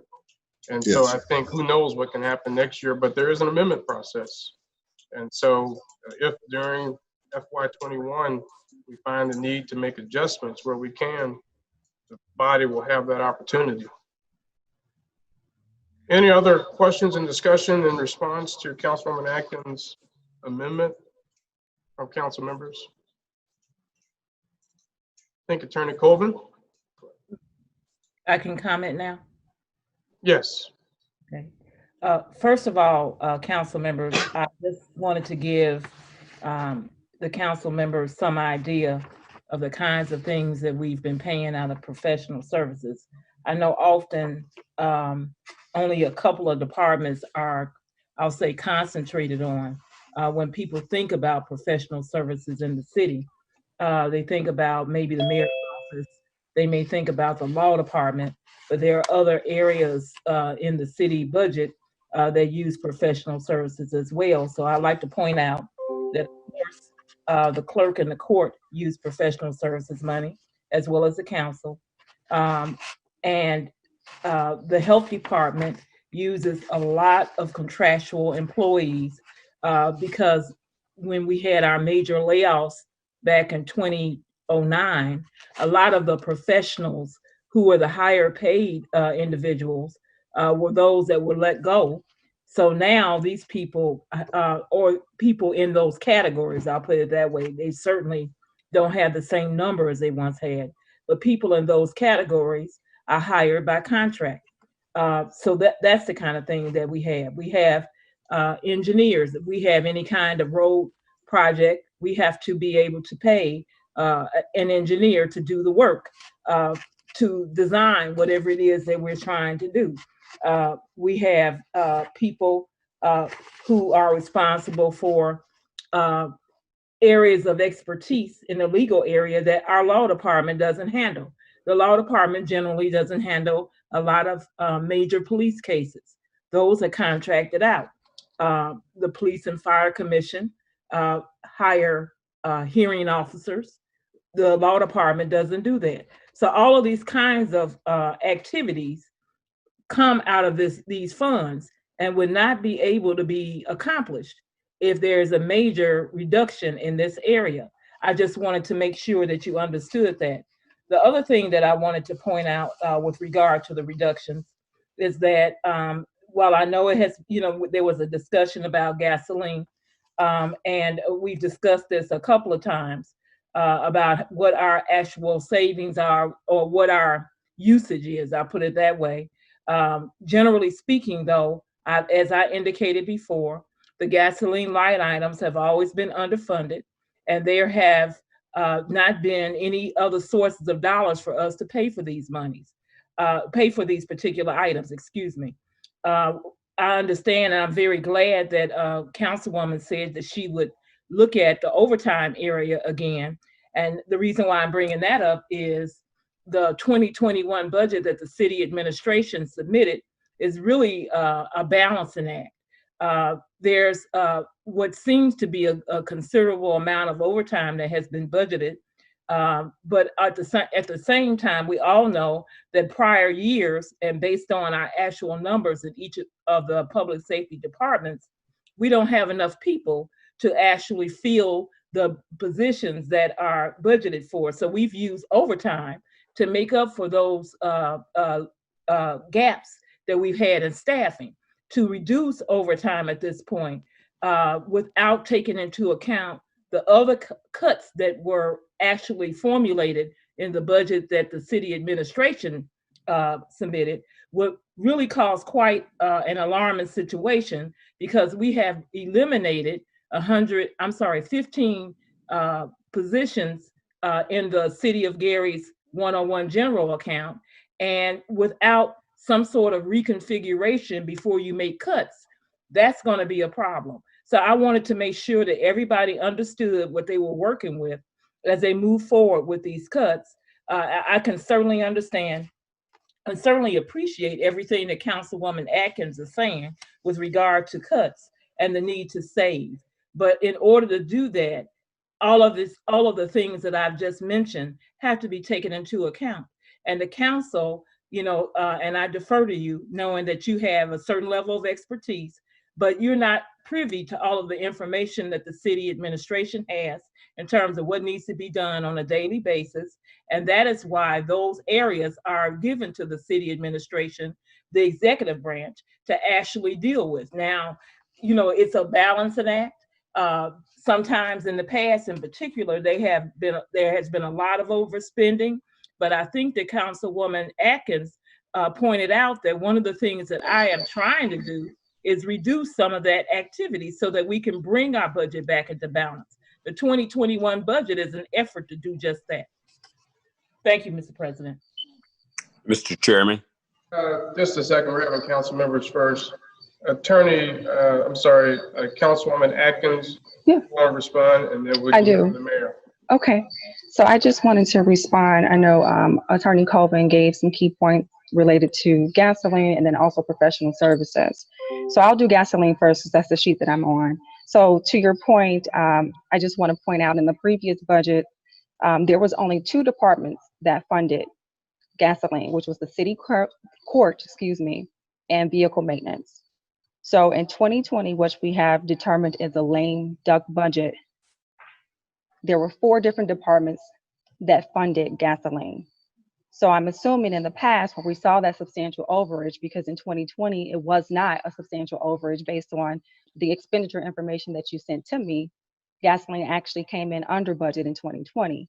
But in 2018 and then 2019, it was substantially over budget. So I was, based off of just conductive reasoning from what you sent to me, the additional allocation to the Gary Fire County income tax of $33,000, to the Parks Department of $5,250, to the City Court again for $2,000, vehicle maintenance $350,000, general services $475,000. Those were not in the budget previously for 2018 or 2019.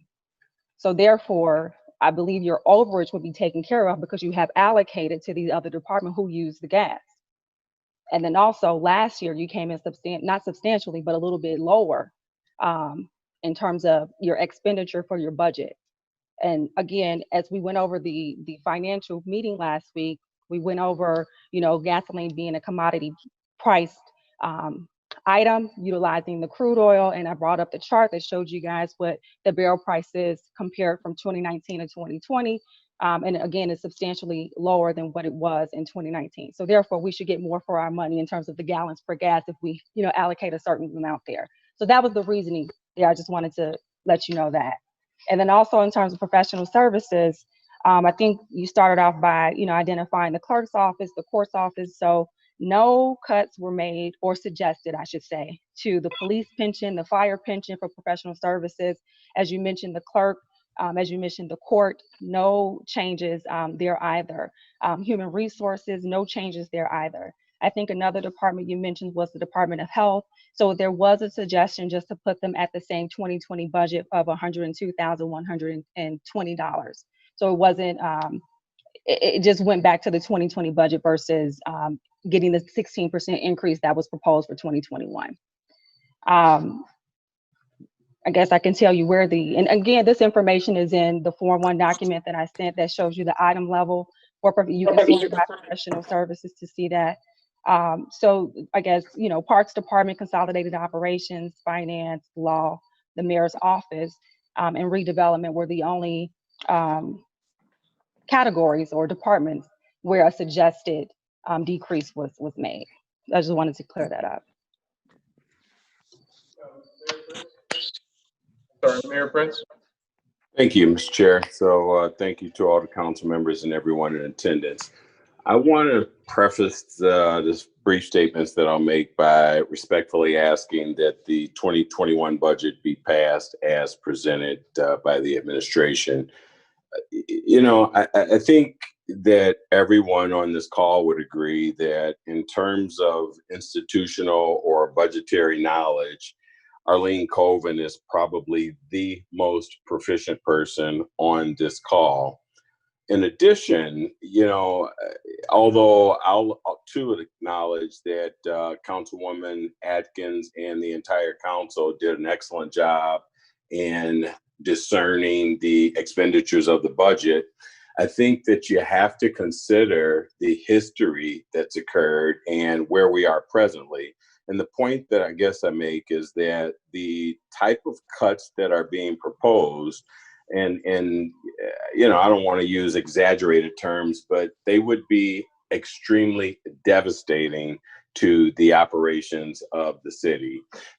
When the councilwoman did a comparison from the 18-19 budget to the 19-20 budget, I think that was appropriate. But in this particular instance, I think the consideration or the comparison should have been the 19 to the 20 budget, because that's what we're absolutely speaking about now.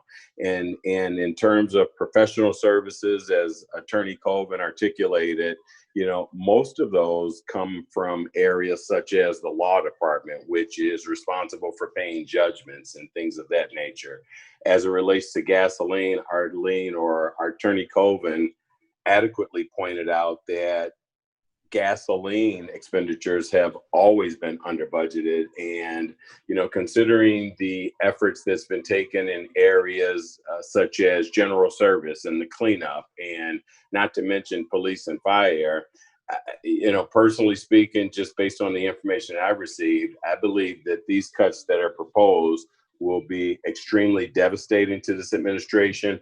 Also, I want to mention, only because at least 2 or 3 of the council members were on the exit audit from the State Board of Accounts, that it was clearly stated that this administration is taking steps in the right direction to not only curtail costs, but to make sure that our finances are in a position that will actually put us on a solid footing moving forward. She went on to say that, in fact, she was most pleased because of the progress that has taken, and in her years of working with the city, that this is the most promising position that she's ever seen the city taking and seen the city in. And so I would just ask that the council consider all of those things.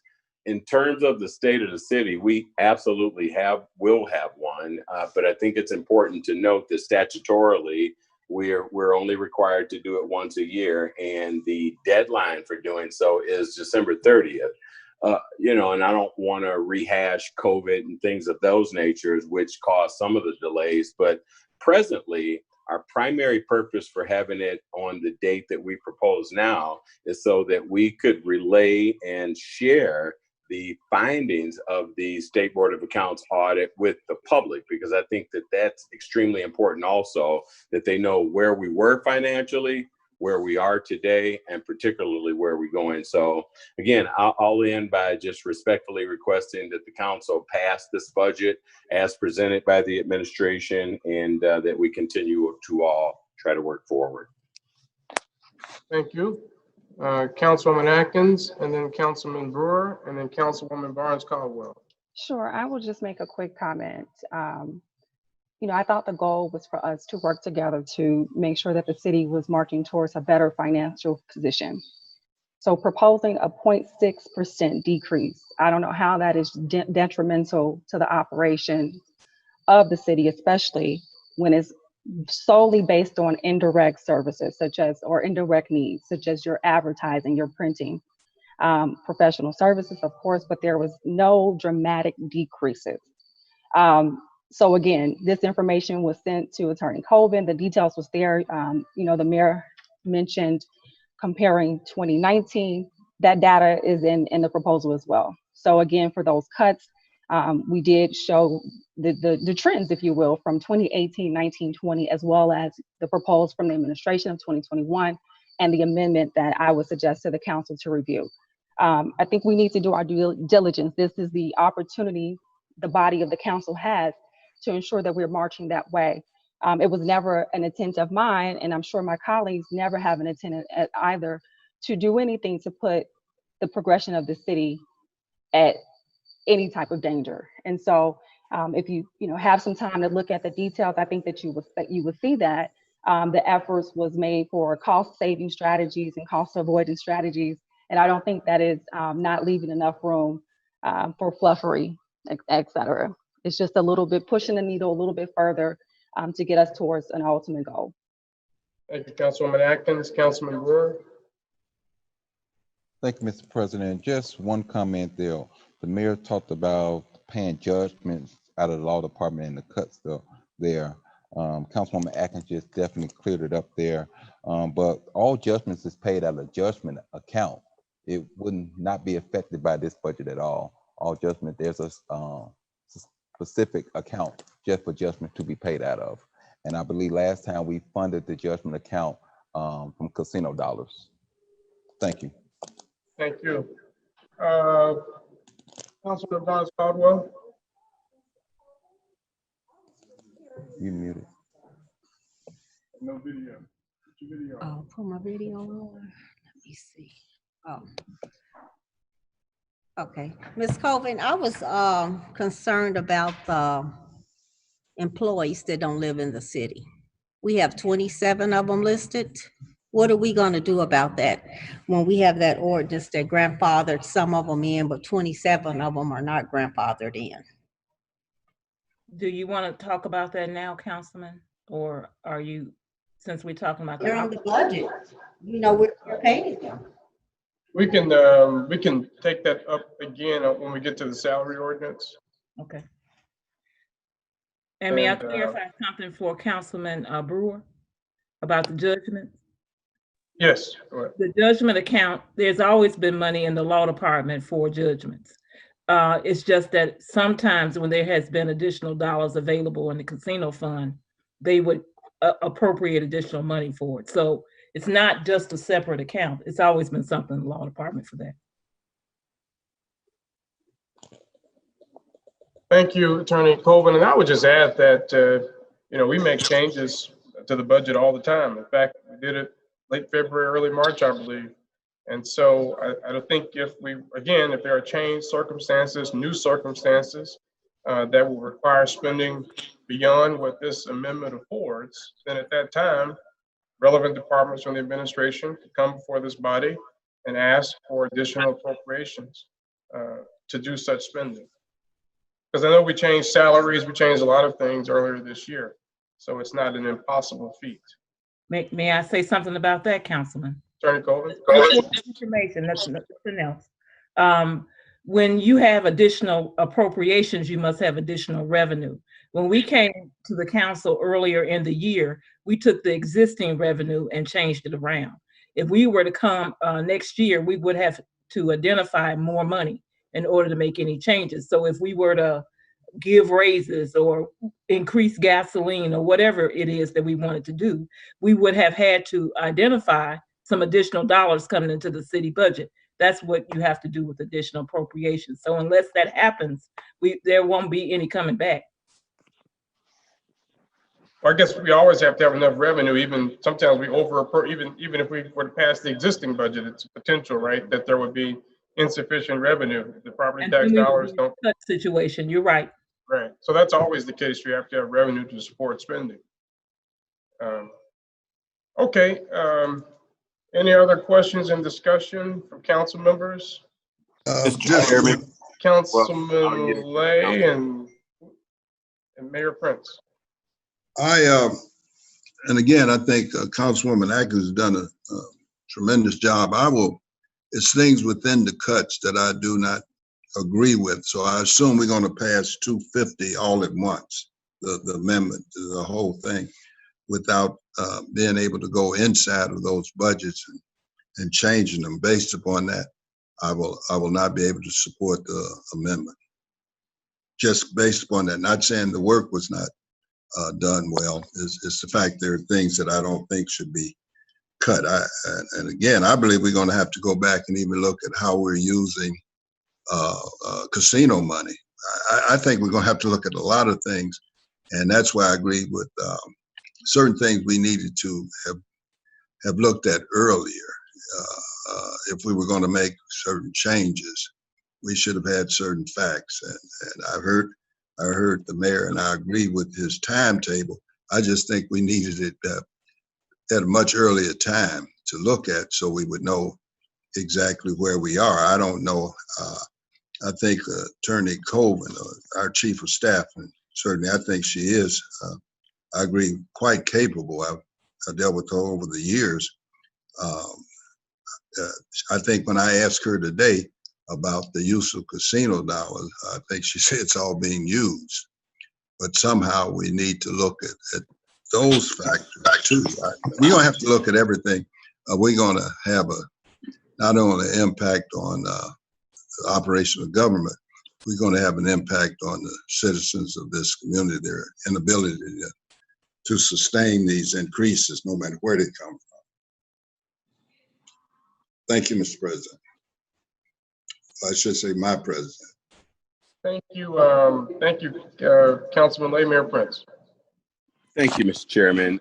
Just two more points, and actually I'll just reiterate a couple of the points that were made earlier.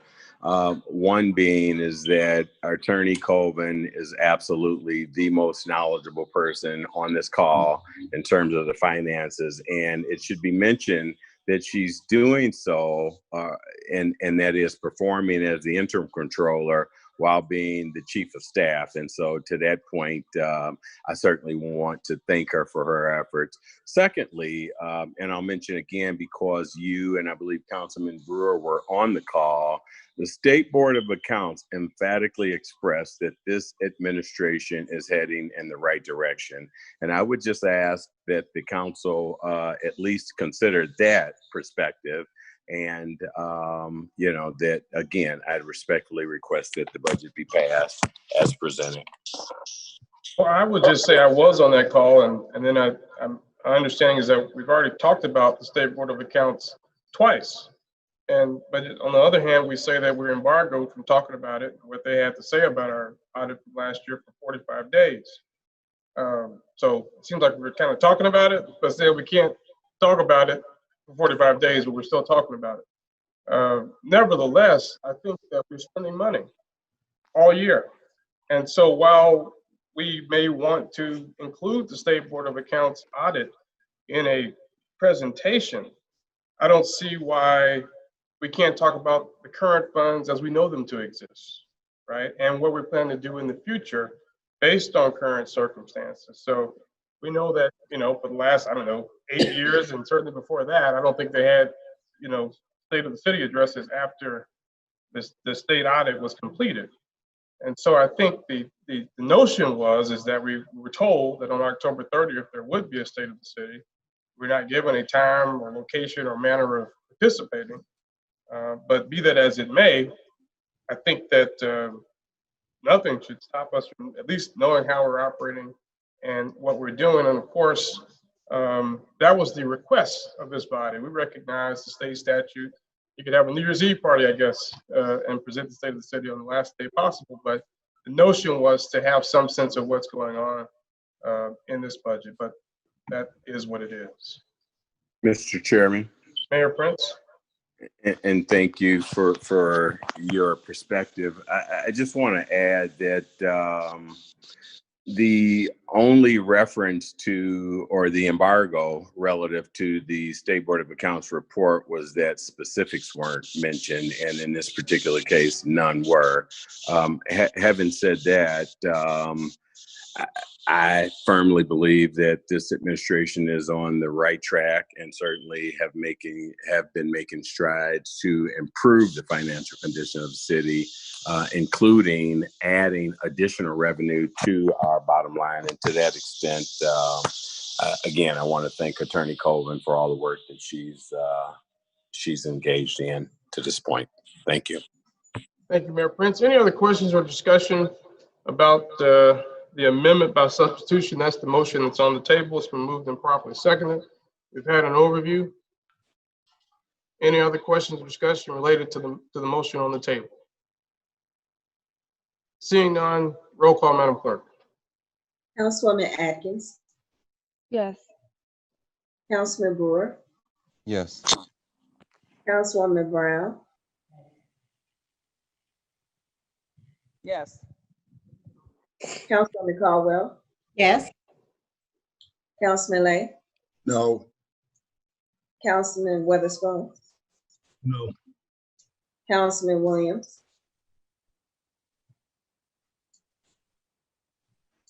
You're muted, Councilman Williams. Sorry about that. My vote is no. President Godwin. Oh, yes. Mr. President, vote is 5 yes, 3 no. Thank you, Madam Clerk. With 5 yes votes, CPO 2020-50 is amended by substitution. Now we will take into consideration CPO 2020-50 as amended by substitution. Any questions or discussion? Seeing and hearing none, roll call, Madam Clerk. Councilwoman Atkins. Yes. Councilman Brewer. Yes. Councilwoman Brown. Yes. Councilwoman Caldwell. Yes. Councilman Lay. No. Councilman Weatherspoon. Councilman Weatherspoon. No. Councilman Williams. No. And President Godwin. Yes. Mr. President, vote is 5 yes, 3 no's. Thank you, Madam Clerk. CPO 2020-50 as amended by substitution passes and is so ordered. Please proceed, Madam Clerk. CPO 2020-51, an ordinance approving salaries for employees of the City of Gary's General Parks Court MVH pension and fire pension tax-based funds for the calendar year 2021, sponsored by Mayor Jerome Prince, City of Gary, Arlene Coleman, City Control. Thank you, Madam Clerk. Councilwoman Brown. Oh, I'm sorry, Mr. President. I move for passage of CPO 2020-51 on third and final reading. Second. Moved and properly seconded by Councilwoman Barnes Caldwell. At this time, we will have the overview by Attorney Colvin. Mr. President, we've heard the overview from 2020-50, and this is very similar. These are the salaries associated with the operating budget. One of the things that I'd like to point out about the changes in the salary budget is that there are a couple of reorganizations involved in the department. One in the finance department, one in the community investment department, where we are attempting to get assistance for the staff that deals with the permitting, as well as the staff that deals with zoning. Also in the finance department, one of the areas of, I'll say that's in need of some additional assistance, the areas dealing with bank reconciliation. So the reorganization in that department deals with providing the appropriate staff to handle that work. I believe that there's something similar that may be going on with regard to the clerk and the court based on my conversations with them in terms of raises that they had in their budget. They're associated with additional work as opposed to just across the board raises. So I would also like to point out that in the salary budget, there are the increases that we've requested for the supportive services staff for the police department, 101-258, where raises are being given to the staff that make less than $30,000. So I request that the council approve the salary budget as it has been submitted with the addition of the changes to the 101-258 budget. Thank you. Thank you, Attorney Colvin. Any questions or discussions for Attorney Colvin? What is the 10? She used the number on the budget. What is that? What budget is that? 101-258 is supportive services. Oh, okay.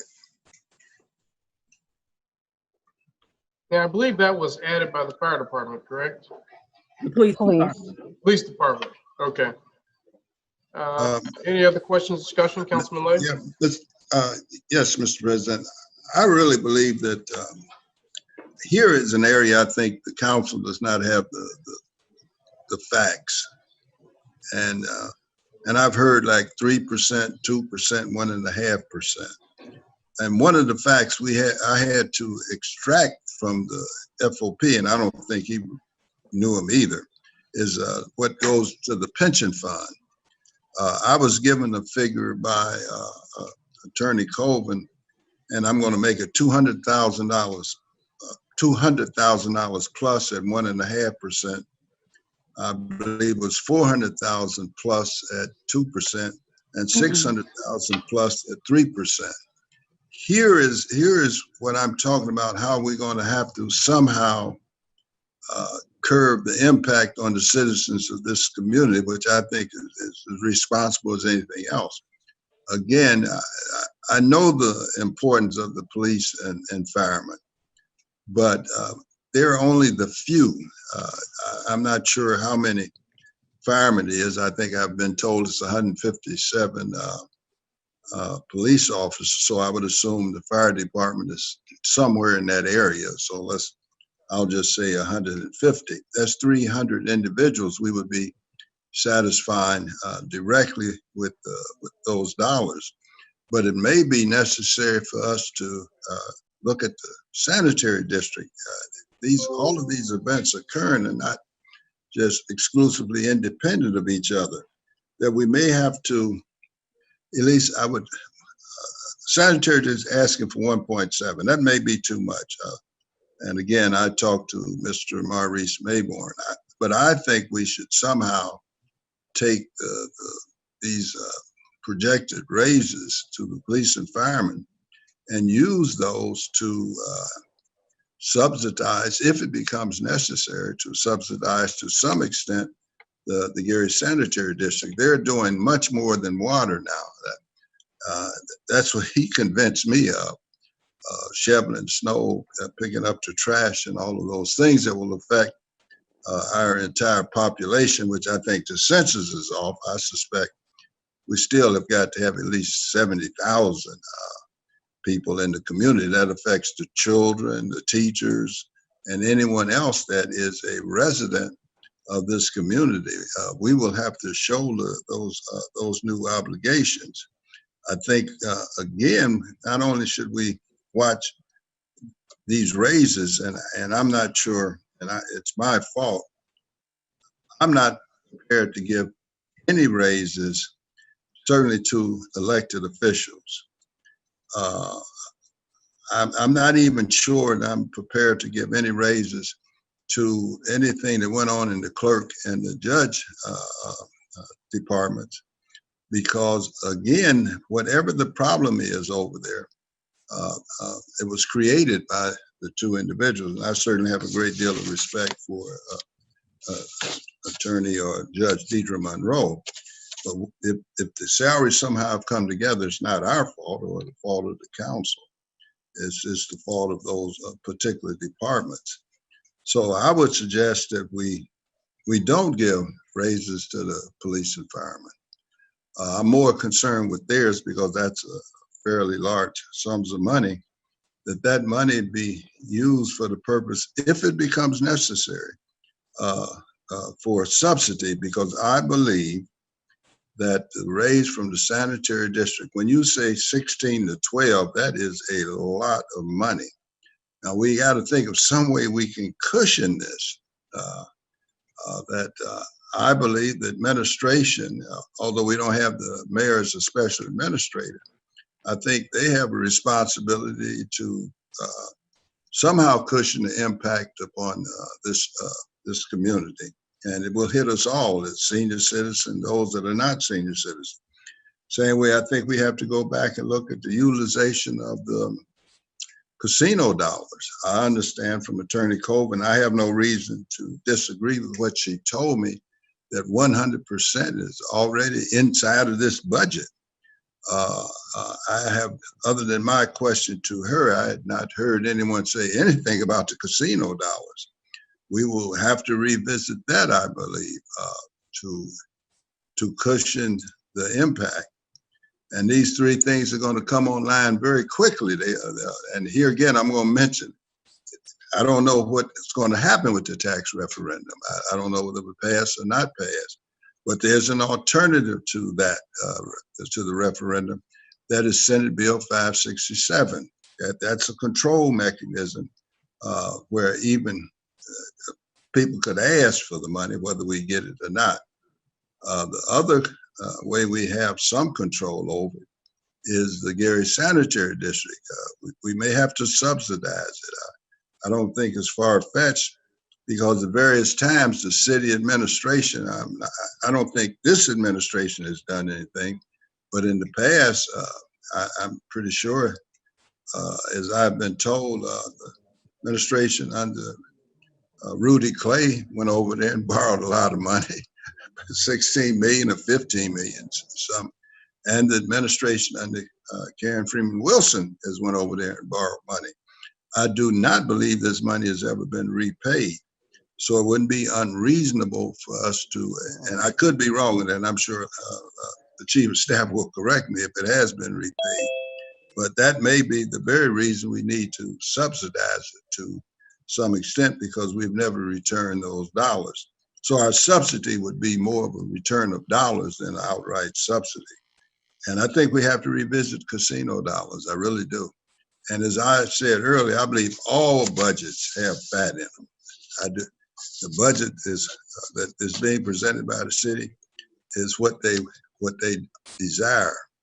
We now have to look at what can be utilized to ensure that the city properly operates. But like I say, all three of these things, the referendum, the sanitary district, and the NIPSCO, should be thought of as interdependent events rather than independent events.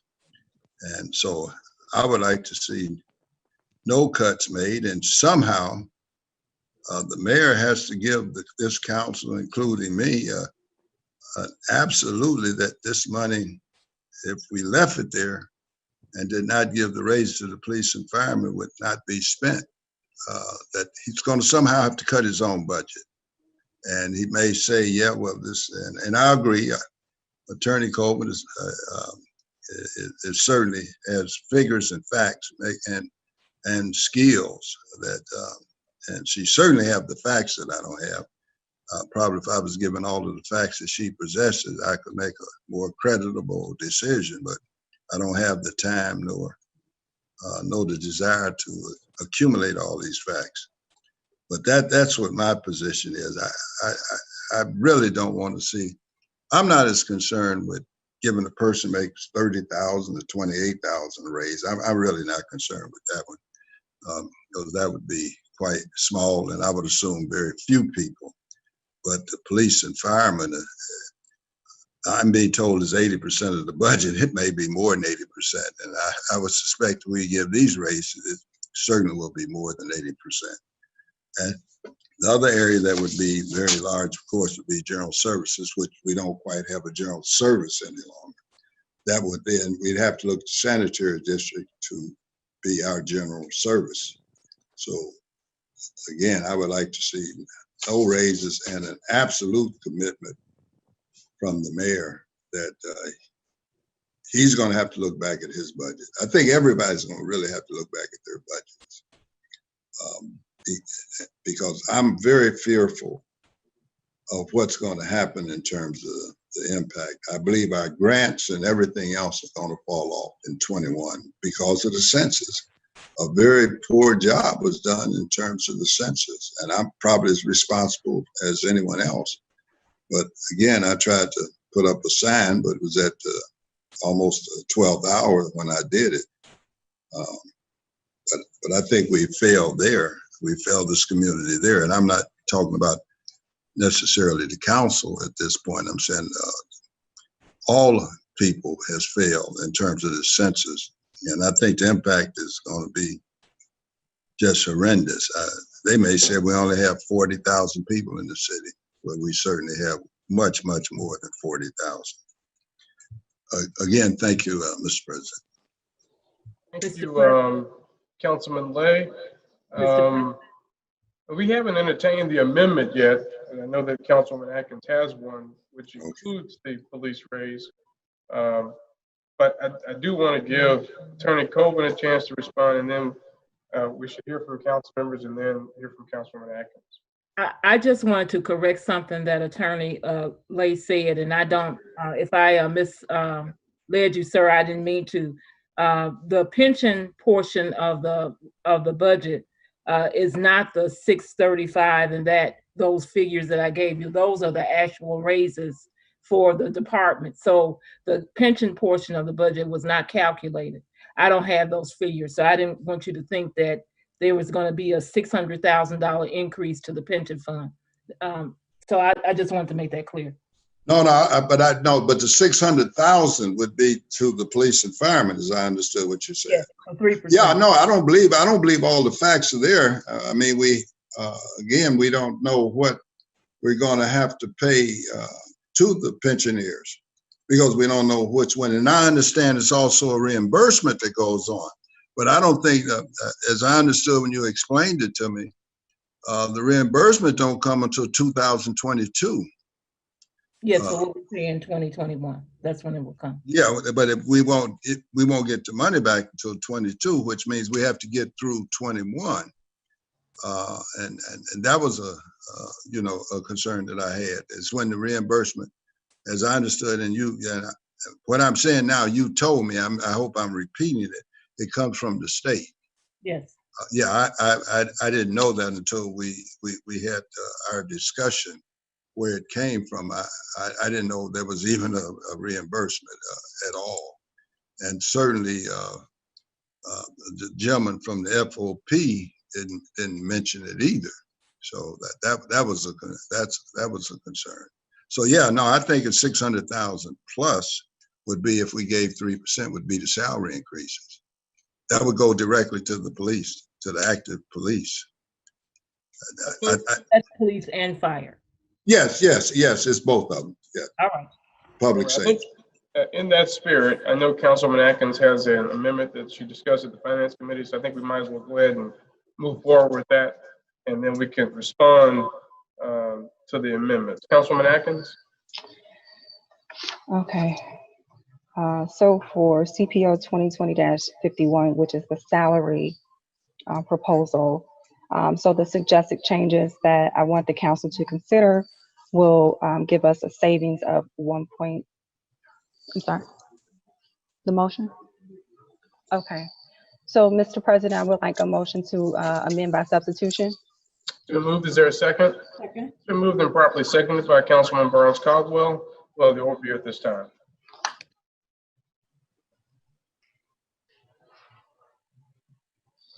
Me? Oh, okay. Sorry.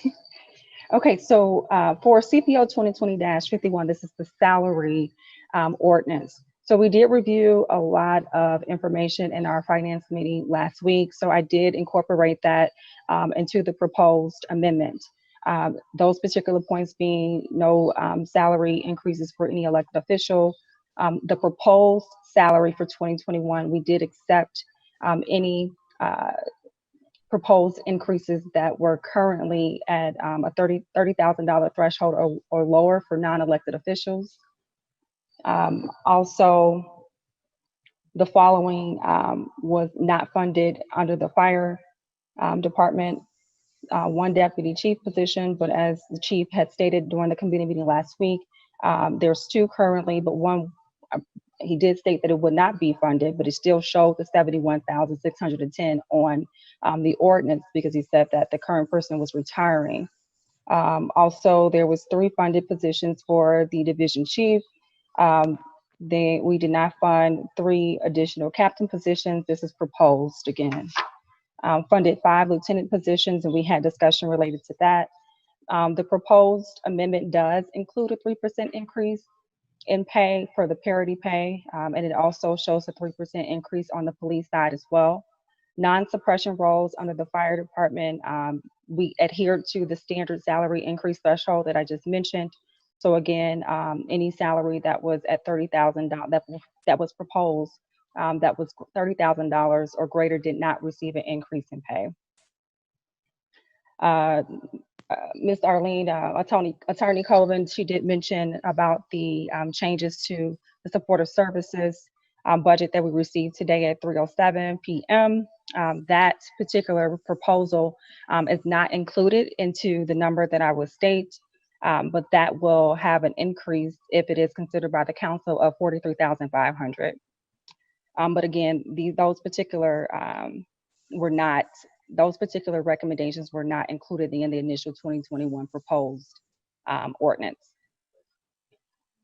So the amended proposal for 2021 has a new salary and wage outcome of $30,108,527, and the initial proposal was $3,486,570. So that is a difference of $378,043.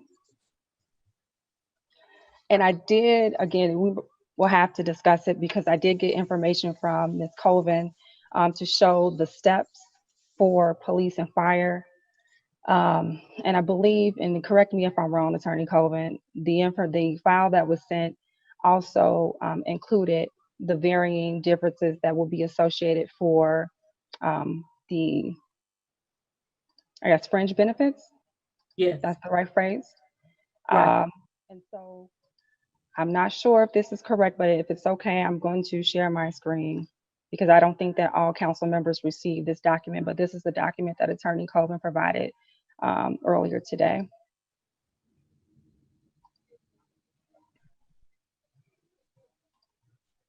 So we will have to revisit to get a firm number because I used the numbers from the ordinance and I changed it in the Form 1 document. In the Form 1 document, there was differences, and I think I sent you an email, Attorney Colvin, which the ones that I was able to catch. Right. I'm not sure if I call all of them, but so. You did, and we went through and found, you know, some changes as well. Okay, I just want to make that disclaimer. So I had a question for you too on the file that you sent us to understand the overall hit specifically for police and fire if we did do the 3% increase. This is the operating budget. And then I did, real quick, I took the changes to the fringes and I subtracted the salary number up here so that we can see what that differential is. And these are just the dollars. So the new net for the fringe is this row right here. And then this is showing you what the difference is in dollars. And the amount that I mentioned before was both salary and operating. That's the $600,000 that I was talking about. So it wasn't the same method. So I just wanted to be clear about that too. Okay. So I did quickly, as everyone was talking, just wanted to see what a 3% increase for police and fire only on the fringe would equate to. And what I did, Miss Arlene, was I took, like I said, the differences for each one, and I just used the operating budget since it showed all of the fringes on here. And then I just took the 3%, whatever was the difference for the 3% proposed, and just added those up. So for example,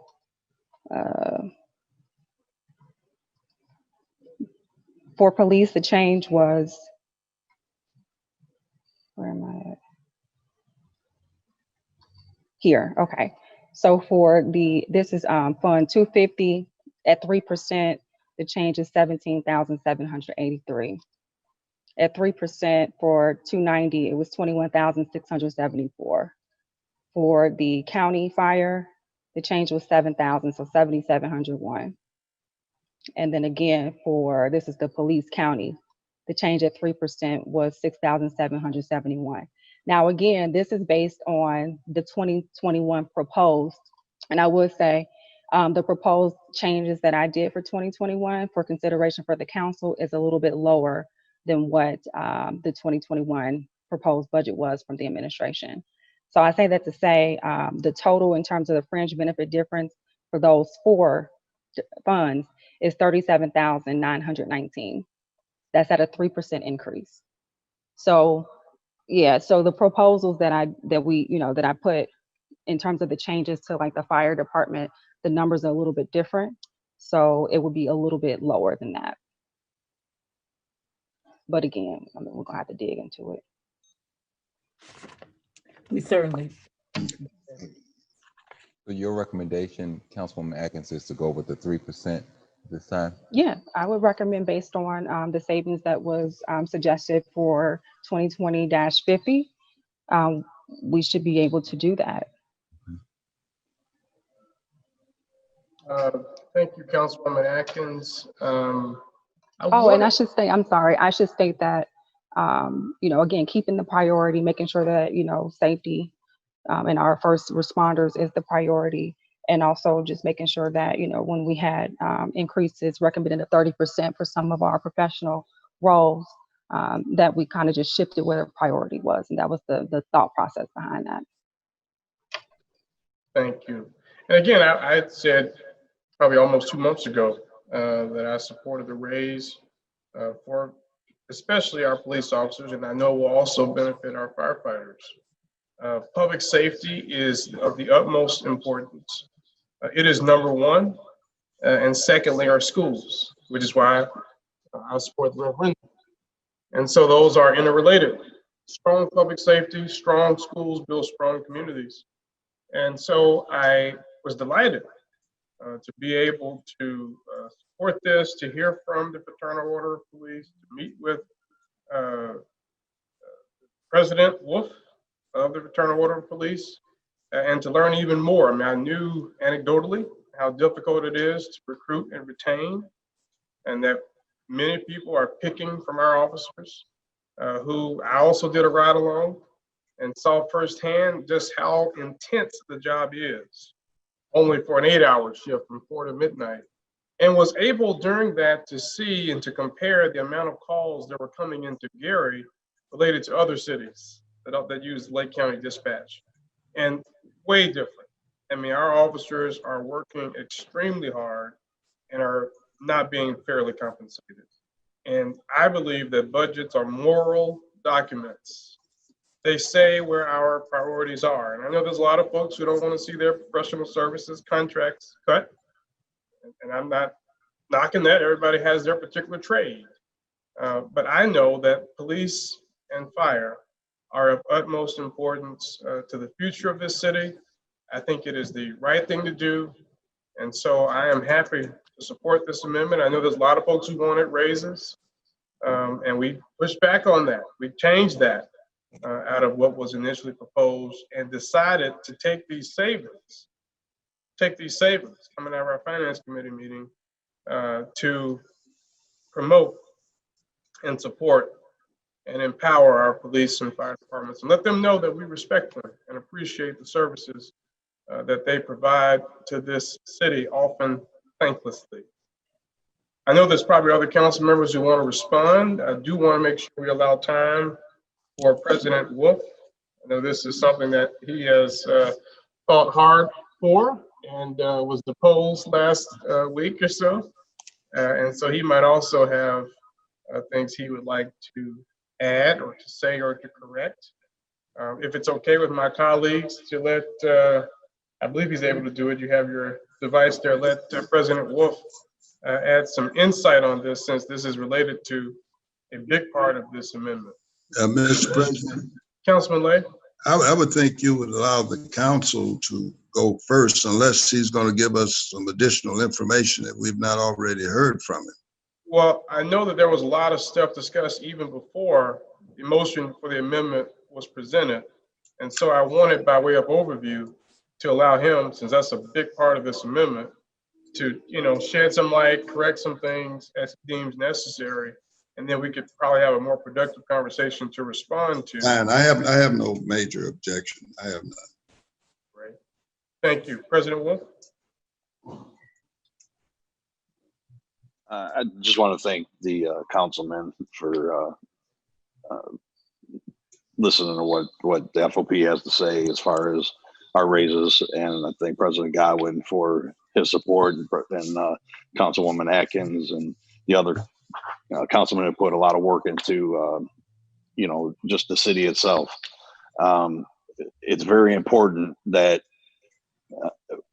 it's recognized by city officials that how important our public safety is, and to vote this amendment through and to support the police and fire as hard as we do work speaks volumes in the direction we're going to go with the city of Gary.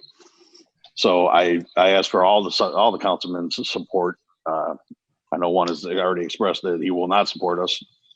That was expected, but I think that this is going to do great things for us as far as being able to recruit officers to come to our city, newer officers that want to come here, live here, things of that nature.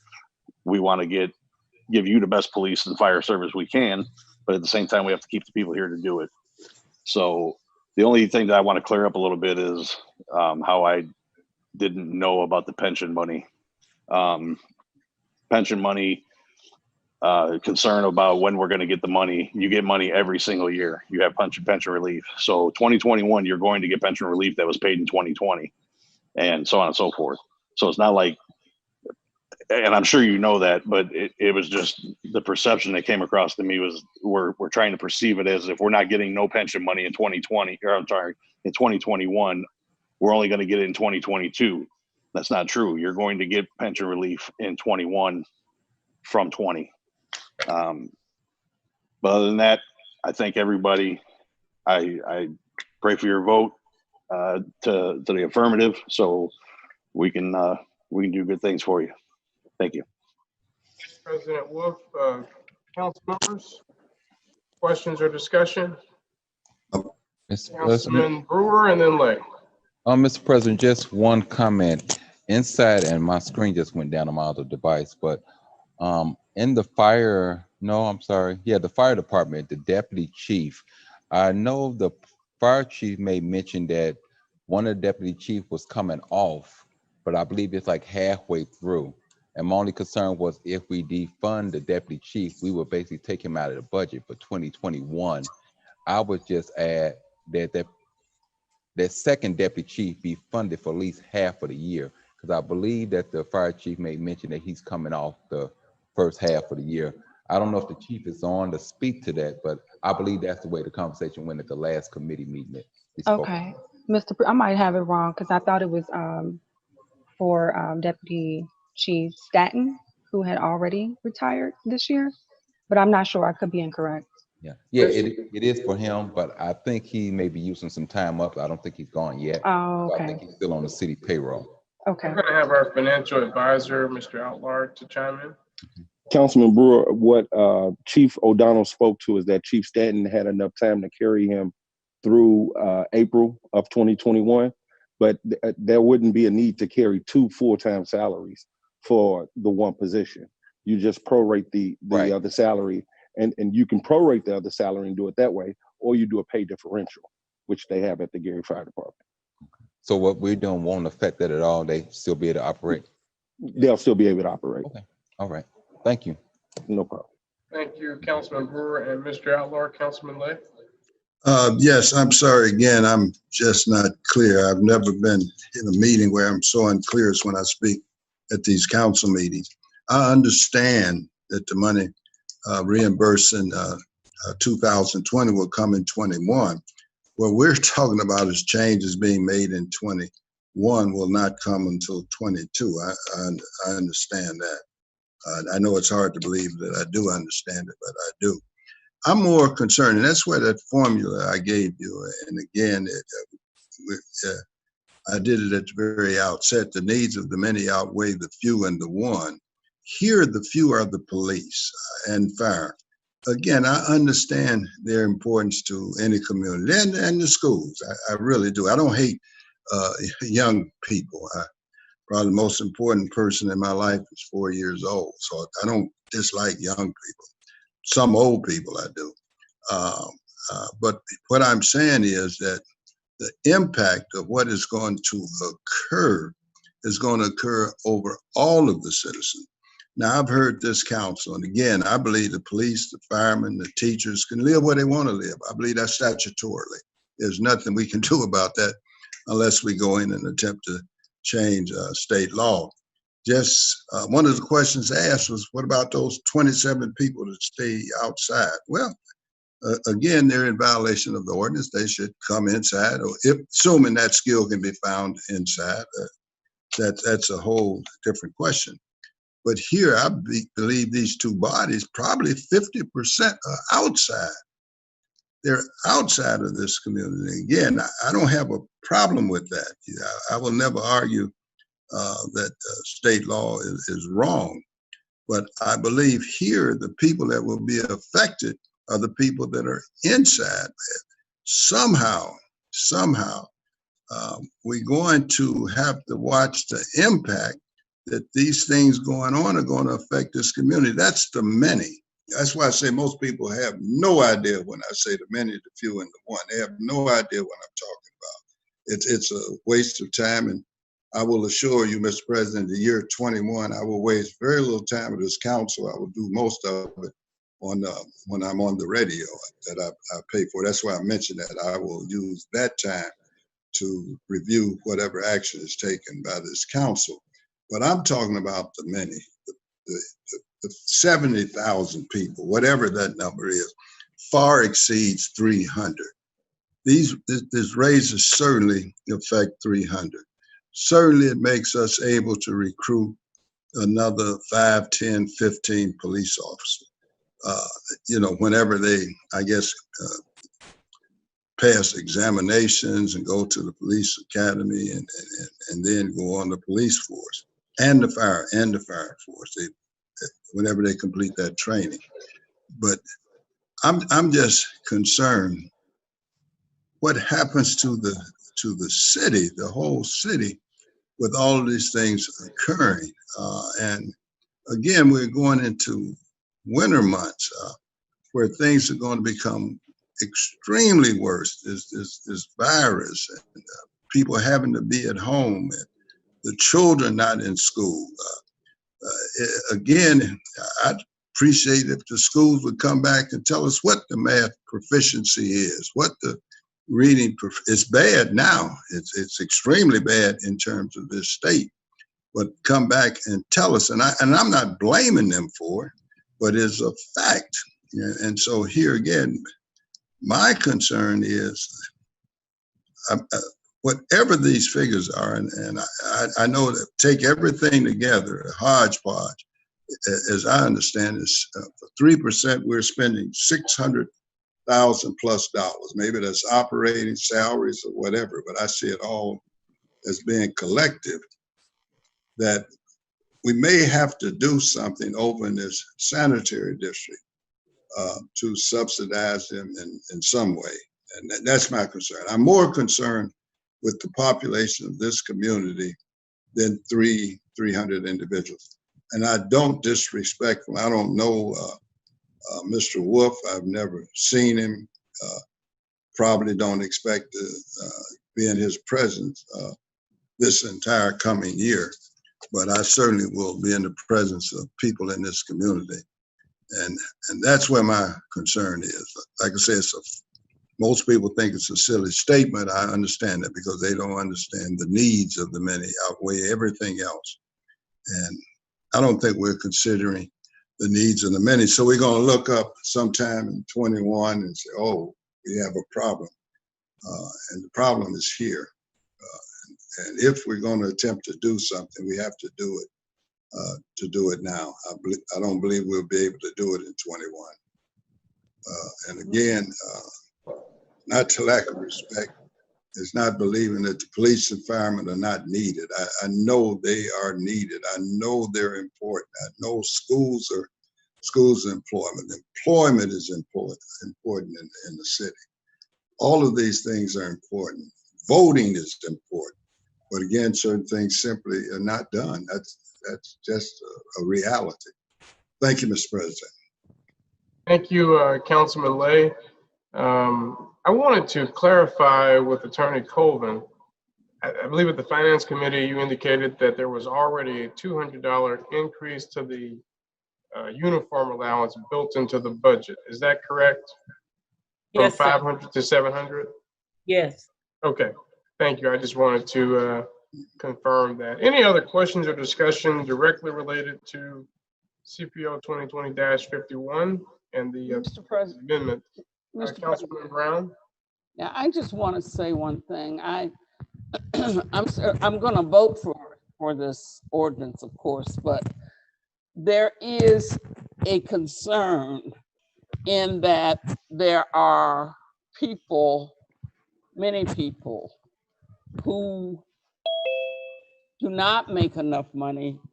A loaf of bread costs them the same amount of money as it does a police officer who doesn't even live in Gary many times, who doesn't even spend any money in Gary.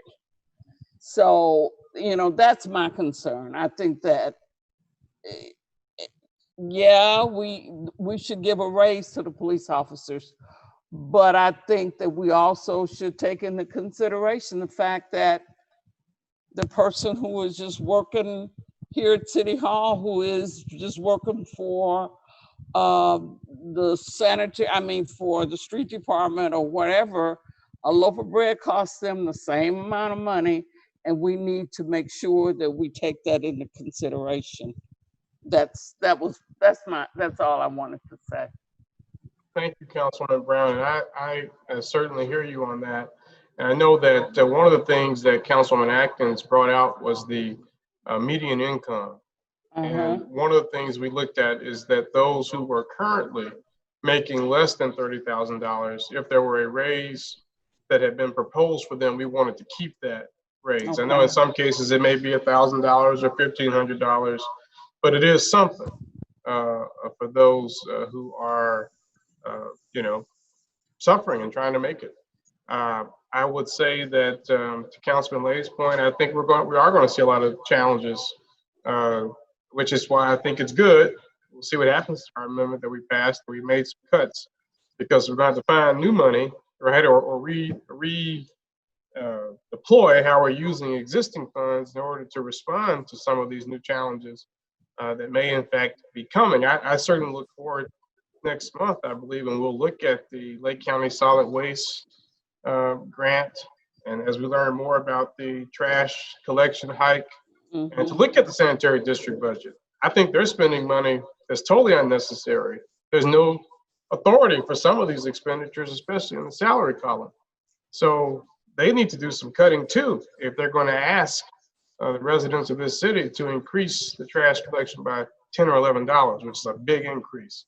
But I recognize they are providing a lot of services that we otherwise would have to provide, like trash collection, like recycling. However, we didn't choose to move recycling over there. That was done. And we know there is a grant that covers that. And of course, trash collection was already moved over there. And you might have to reimagine how we maybe we'll have to do trash collection again and receive the funds. And that was another concern. I mean, those people, those guys who work for recycling or wherever over there before, I don't know where they are now, where they're going, how are they gonna be paid, but we're gonna have to consider them as well. Absolutely. I did want to, again, my colleagues, I know we got a lot of conversations going. Chief O'Donnell, Fire Department, did request to speak, and he is on, so I wanted to give him an opportunity to speak as well. Chief O'Donnell? Hi, good evening, Councilman. Thank you. I appreciate Mr. Outlaw clarifying that on the deputy chief's position for Deputy Chief Stanton, and I apologize if I did not make that clear that he would be carrying enough time into next year. And I just wanted to find out if there are any other questions reference to the changes I've requested in my budget with the lieutenant's positions and that, if there was any questions to that. Any response, council members?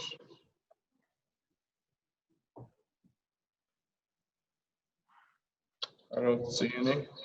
I appreciate that, because all the changes I made are strictly budgetary and to hire firefighters. At the utmost importance is my guys and providing services, and even with possibly being able to fund 20 positions as I have requested through the changing of 6 lieutenants and those engineers positions, and then hopefully with some of the savings we'll get from not having 2 deputy chiefs and a couple other positions through the year, that might help us fund a few more and just kind of make us even where we're at. I don't think it's going to put us really ahead of the game at all, but it'll definitely help us try to stay even. So I thank you for your consideration, because this is new to me, and it's difficult because we're trying to provide high quality service out in the streets to the citizens for EMS and fire.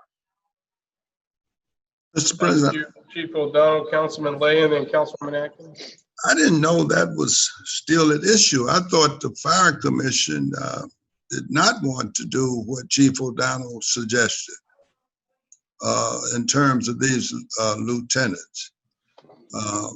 Because I had a problem with a person going from engineer all the way to captain. I mean, one is totally without supervision, having any supervision experience.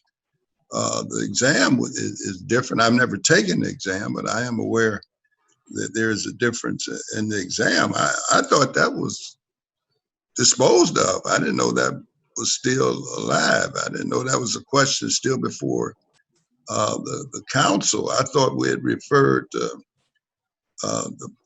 certain things over to the police commission as well as over to the fire commission. That's what I thought happened with it. Maybe I somehow was asleep when things were changed. And I do agree with you. The sanitary district has fat in the budget. Everybody does, so certainly, I mean, they're asking for 1.7. Maybe they can do with 1. I don't know. We'd have to look at it. We may not necessarily have direct jurisdiction over it, but we certainly, it's coming. It's coming. I'm not sure what's occurring on November the 10th. Maybe that's third and final. I'm not sure. That certainly we should communicate with them. We certainly, I hope Mr. Mayborn appears, who's the president of the board. Yeah, I believe there's fat over there. But again, I thought what he was doing with the lieutenant, I thought that was gone. Is that still alive? Is that in this budget? I thought it was. I'm going to refer to Mr. Outlar, and I thought it was. Can I say something? It is gone. I did leave 3 lieutenants positions in my budgets. I just changed some of them, but I did leave 3 positions in my budget. I just didn't want those other positions added back because those other ones I want to create the firefighters. So I did leave some in my budget to not have that problem. Well, how many lieutenants are there now? There's presently, there's actually not 9. There's 7 working in fire suppression, and each one of them is working in the position of a captain. So in actuality, I do not have any lieutenants. They are all working as captains. They just have not taken the test to be officially promoted to captain. Once we give the test, they will be promoted to captain. Well, will there be lieutenant tests given? There will be a lieutenant test given. Yes, sir. But you don't have any slots. I have 3 slots, sir. That are filled. No, right now I have 7 spots that are filled. There are 9 budgeted spots for this year. And right now we have 7 filled. But they are working in the position of captains. So I will not need to promote. Once they get officially promoted to captain through the testing process, I will not have the reason to promote more lieutenants at that time. I will still leave 3 in my budget though. So the most you can test then is 3, is that correct? No, sir. It's all the eligible engineers. I mean, promoted is 3. Promoted. I understand a lot of people can test. Yes, yes, sir. Possibly 3. Possibly. That would be the most. Did the fire commission? Are they in agreement with what you're suggesting, Chief O'Donnell? I've always supported you. Are they in? Yes, sir. No, I appreciate that. No, we had the discussion. They did not want me to remove the position, so I left 3. They can't. I mean, it's not their place to tell me how to run my budget because I got the overall for the department. But so that's why I left 3 positions in there. Okay. Thank you very much. You're welcome, sir. Thank you. Mr. Chair, I just want to clarify, because I thought that we discussed this in the Finance Committee as well. I thought that when we talked about the lieutenant position, I was questioning the need to have a lieutenant on the truck, and you gave me information about how many trucks you have running. You said that you have 7 individuals who are lieutenants, but they're acting the role as a captain. Yes, ma'am. But their payment is still at the lieutenant level, correct? Yes, they turn in differential pay to get paid for the higher rank of captain. So last week I asked if you could send us that information. What was the differential pay? And you stated that in 2020, there was no differential pay assessed to anyone in 2020. However, going forward, there will be differential pay. And so I requested for you to send us what that will be. So So I apologize on the lieutenant. I didn't know. I know we were talking about the division chief's rank there, and I'm sorry for quoting that. On the lieutenants, yes, they will pay. They were paid differential pay to rank it, to work as a higher rank. That's any position. When somebody acts up per the civil service rules, they have to be paid after 3 days of an acting position, no matter what rank it is. As long as they're acting in a different capacity than their normal civil service rank, they have to be paid. I believe it's 3 or 5 days. Don't quote me to that, but it's definitely 3 or 5. And then, so those were the positions. The other positions will be that division chief position, which you were specifically talking about. That will be incentive pay. It will not be differential pay. That will be added incentive pay for that last 8 hours of the shift. Yeah, right. And that'll even be for division incentive. chief, no battalion chief has been paid. They're acting in the role as a division chief, but they have not been paid for that role, correct? Correct. Because Okay. right now we have one division chief. So next year, the battalion chief that's there at night, which is there on duty anyway, we're just going to give him a little extra incentive. So, Mr. Chair, I don't know what would be the proper way to do this, but I did want to correct and let the council know what I proposed in my amendment did not take in consideration of what the fire commission said, and it slipped my mind. And I would like for us to consider what their recommendation was at the lieutenant position, which was to not change any of the levels, to keep the 9. And I think the current funding that I have for the lieutenant position is for 5. So this is incorrect. Williams, what's your response on this? The fire commission never took the case back up after, in fact, the chief withdrew the ordinance. So I do not believe there's been any conversation with the fire commission with the proposed funding of 3, but it was the sentiment of the commission not to eliminate any spots. That's correct, but I'm not aware if there's been any discussion to the new budget proposed by the chief. Once that amendment was withdrawn, there was no need for the commission to take action. Okay. So do we need to do some change to what you have proposed? Yeah. Okay. You want, President Godwin? Chief O'Donnell? Yes, sir. I just want to make sure we clear up confusion on that. And that's like the Attorney Williams said, I left spots in my budget. The commission doesn't dictate the budget of the fire department. That's a totally separate role. And I know what's needed out in the streets every day and what we need to operate out there. And presently, we do not need 9 lieutenants. It's not to say that can never, ever be brought back if that need happens. But for many years, we have been running underfunded. And why would I keep positions when I need to hire firefighters? Like I explained to council before, we need firefighters. We don't need, we still need some chiefs and officers. Definitely, we need those too. But right now, I need to hire more at the bottom before I can really start promoting. And I don't have all that apparatus to put in service to fund this. I would love to. I would love to have 13 pieces of equipment in service. We haven't had that in many, many years. So I wouldn't just keep positions just to have them sitting there, not to be filled. I'm having positions in my budget that I plan on filling. And 20 firefighters is quite a few positions to fill. So there's not a reason for me to keep 9 lieutenants, and I'm not going to have all those positions filled. I'm not going to have 5 trucks in service in the city of Gary. So I'm just budgeting all the spots I have and leaving some lieutenant spots for that need be if that does arise. But everything else I changed to hire firefighters. I didn't, I'm not trying to get rid of anybody. So why is the 5 not in service? I thought we discussed that too last week, that you were only using 2, but you have 5 total that you could use. They just were not being utilized. You have to have spare apparatus and our apparatus fleet is always being worked on. So I have engines go down and I have to pull a spare engine here and put that in where something else is getting fixed. We do not have the manpower. We also do not have the manpower. So even hiring 20 guys is not going to just give me this manpower to all of a sudden put this equipment in.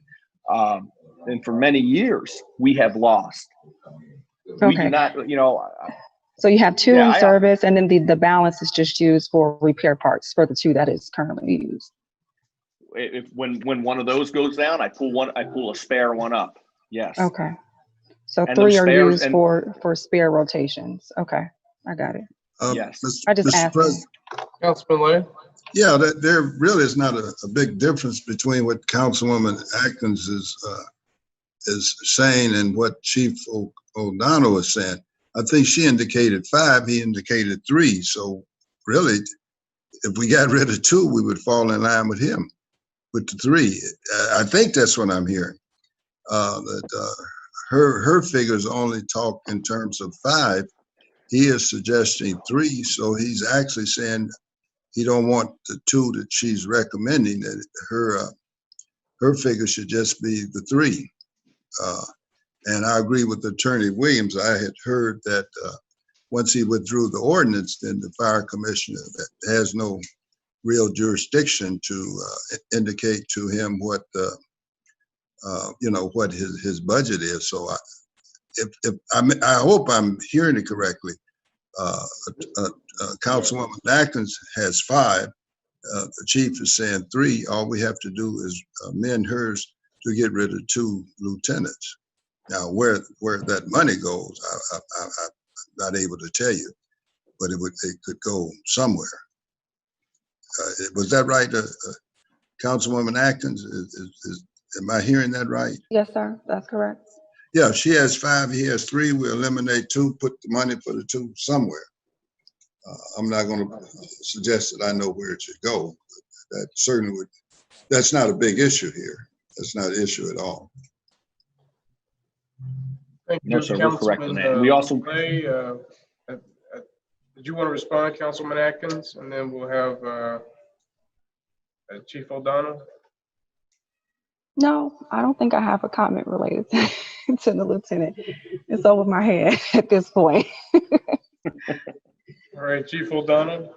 No, I'm good. And I'm just making sure, because I'm trying to understand this. As you always say, Councilman Godwin, part of my ignorance not being a councilman, I'm just making sure. And we had the 1 division chief, and then those other spots were, you know, as long as none of that has changed, I don't need 3, and I'm good to go. No, we funded 3. That's enough. I do not. Oh, I do not need to fund 3 division chiefs, just 1. We're talking about lieutenants. So Mr. Outlaw, Mr. Outlaw is our council financial advisor, and he's looked at this with the chief. Would you want to just offer some insight? The last workup we had, we funded 3 lieutenants, and then the additional 6 lieutenants you move to the firefighter positions. Yes, sir. We're good there. I was talking about the division chief position now, sir. I'm sorry. It was 2 division chiefs. 3? Oh man, 2. I have 1 division chief in my budget, and then I have 1 division chief changed to an operations chief position. Correct. And I just Yes, combined. I just combined them both. That's what I did for accounting purposes. So you have 1 operation chief, 1 division chief, 1 deputy chief, and the 3 lieutenant positions. But Correct. because the money was the same, I had them on the same line item as 2. Okay. Thank you. Just to make sure that I'm allowed to have that change. I didn't want to have any problems there. Thank you, Mr. Outlaw. Thank you, sir. Attorney Colvin, I have a quick question.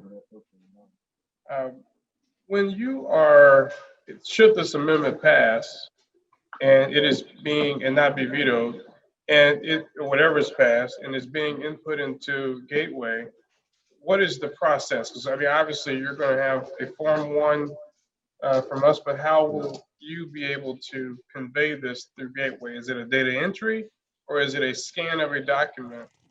And will we be able to verify this prior to its submission? that we're all on the same page, because there's changes, and I want to make sure that we're accurate about, number one, this amendment we're voting on, but number two, whatever is inputted into Gateway. So are you asking to see what we put into Gateway? I'd like to. Desire? I want to make sure that everyone is on the same page. Should it be vetoed, then I guess it'll revert. We won't have to worry about Gateway, because it'll just revert back to the current year's budget. Okay. So I just wanted to make sure we're on the same page about how this is going to happen. And I also wanted to know, regardless of whatever happens, when the document will be submitted onto Gateway. We'll start making changes tomorrow. So when we're done, we know we had to have it done by Friday. So hopefully it will be done by Thursday at the latest. So it's not a data entry, it's a scan. Some of it is data entry and some of it is scanned, because we have to go back now and make the changes that you're talking about in the documents. Okay. And then we can scan it in. And you have until midnight on Friday? Well, I don't know if it's midnight, but yes, the 6th. Okay. We're not trying to wait till midnight, if that's what you mean. Okay. Councilman Brewer. Any other council members? Question or discussion about the amendment substitution that's on the table? Okay, just as a reminder, recap, we've basically eliminated or proposing to eliminate raises for elected officials, to eliminate raises for anyone who is currently making more, $30,000 or more. We are proposing in this amendment an increase to the police and all ranks of the police, and to firefighters of 3% in terms of a salary increase. And Councilwoman Atkins, did I miss any pertinent detail? I just want to summarize. We've had quite a lengthy discussion so that we're all clear. We're voting on CPO 2020-51, the salary ordinance for the city of Gary. That's it. Okay, that's the essence of it. Mr. President. Councilman Brewer. I'll make sure that we're clear. This a supporter service document that we received. Is this a tax amendment here? Is this being considered? Or are we going on what we discussed at the last meeting before this was introduced to us? I want to make sure we're clear on this, because this document is sitting here too. Make sure we're all on the same page. Councilwoman Atkins.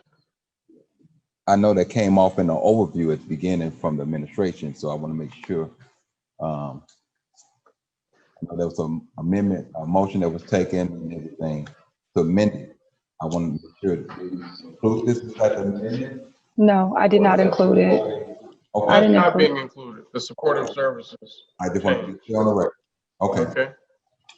All right, any other questions or discussion related to the amendment by substitution of CPO 2020-51? Councilman? Attorney Colvin. I just want to understand, are you saying you're not including supportive services? They fit into the 30,000 or less group of people. I think the issue is that it was, I'll let Councilwoman Atkins explain it. And their budget does not change overall, the bottom line, because they eliminated the position. The issue, I think, was that it was increased, right? Since we initially received the document, there was an effort to go back after the $30,000 number was stated at the Finance Committee meeting, and then to propose new raises that were not a part of the October 6 amended version. No, these individuals are $20-something thousand. And 23. Yeah, and Chief Evans asked that their salaries be increased by reducing or eliminating, I should say, a position. So no, they never, they all, because they eliminated the position. I'll look at it again, but the idea was for them to take that one position. 23,160. We got a lot of people talking right now. Okay, let's hear from Mr. Outlar, Council Financial Advisor. and then I'll go back to Councilman Brewer and then Councilwoman Atkins. So Attorney Colvin, the budget increases did net out to 43,500 as 43,500 as Councilwoman Atkins noted in the deduction. The eliminating that one administrative position netted in a delta increase of 17,575 to the overall budget. So there is an increase in their budget. Of 43 or 17? Of 17,575. So the 3% increases, excuse me? It's the fringes? That's what that is? No, this is all salary. So the 3% increase that the chief proposed over all the positions netted out to 43,500. The position that he eliminated was $26,025, which netted to $17,575 increase.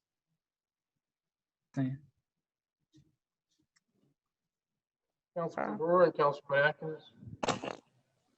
Comment here. That's what I seen also. That's why I want to address it.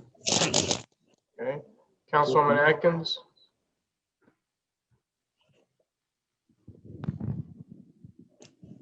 No, I don't have anything to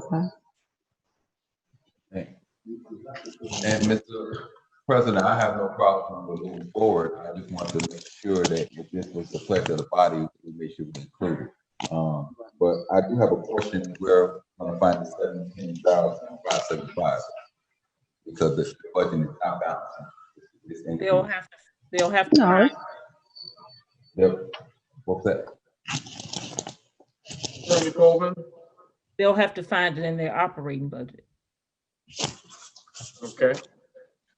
So, Mr. President, I'll make a motion that we add this to the amendment, or I guess the amendment has already been amended, that we amend it and add support of service increased budget. we haven't voted on the amendment yet, so what I would suggest is that we just restate the motion for the record, that it is inclusive of the supportive services changes submitted to the council. Is that sufficient, Attorney Williams? It is. Okay, so that is the complete motion that's on the table. Any other questions or discussion? Councilman, Councilwoman Barnes Caldwell? Attorney Colvin, Yes. are we gonna talk about the residency now? Oh, okay. Is the corporation council on? I was looking.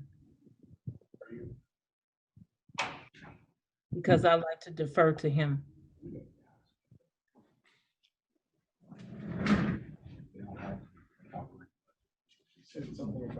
I don't see him on at this moment. I see Attorney Poe is on. I don't see, Attorney Jenkins. Those are the only two names I see. Yes, I'm here, Councilwoman. Okay, we have like 27 employees that don't live in the city. What are we doing about that? To be honest, that's kind of a newer issue. I shouldn't say a newer issue. As far as it pertains to the budget, it's the first time it's being brought to my attention. So I can't say that I have an answer for it at this point. That's why I wanted to defer to the corporation counsel, because he's handling this issue, Councilwoman. So I'll have to get back to you. He's the person who's handling this. Mr. Chair, Attorney Williams is recognized. just so procedurally we are in order, which I believe we are, but just for extra precaution, if we can have a motion to amend by substitution made again, giving the information that we are now adding the supportive service 258 fund to that original amendment by substitution, and then we would get another proper second. So, Councilwoman Atkins, would you like to do that?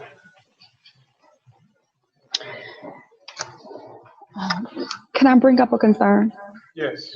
So Attorney Colvin mentioned if we were to add the supportive services proposal to the budget, that balance of 17,000 plus, that the department or, the city will just have to find it from the operating budget.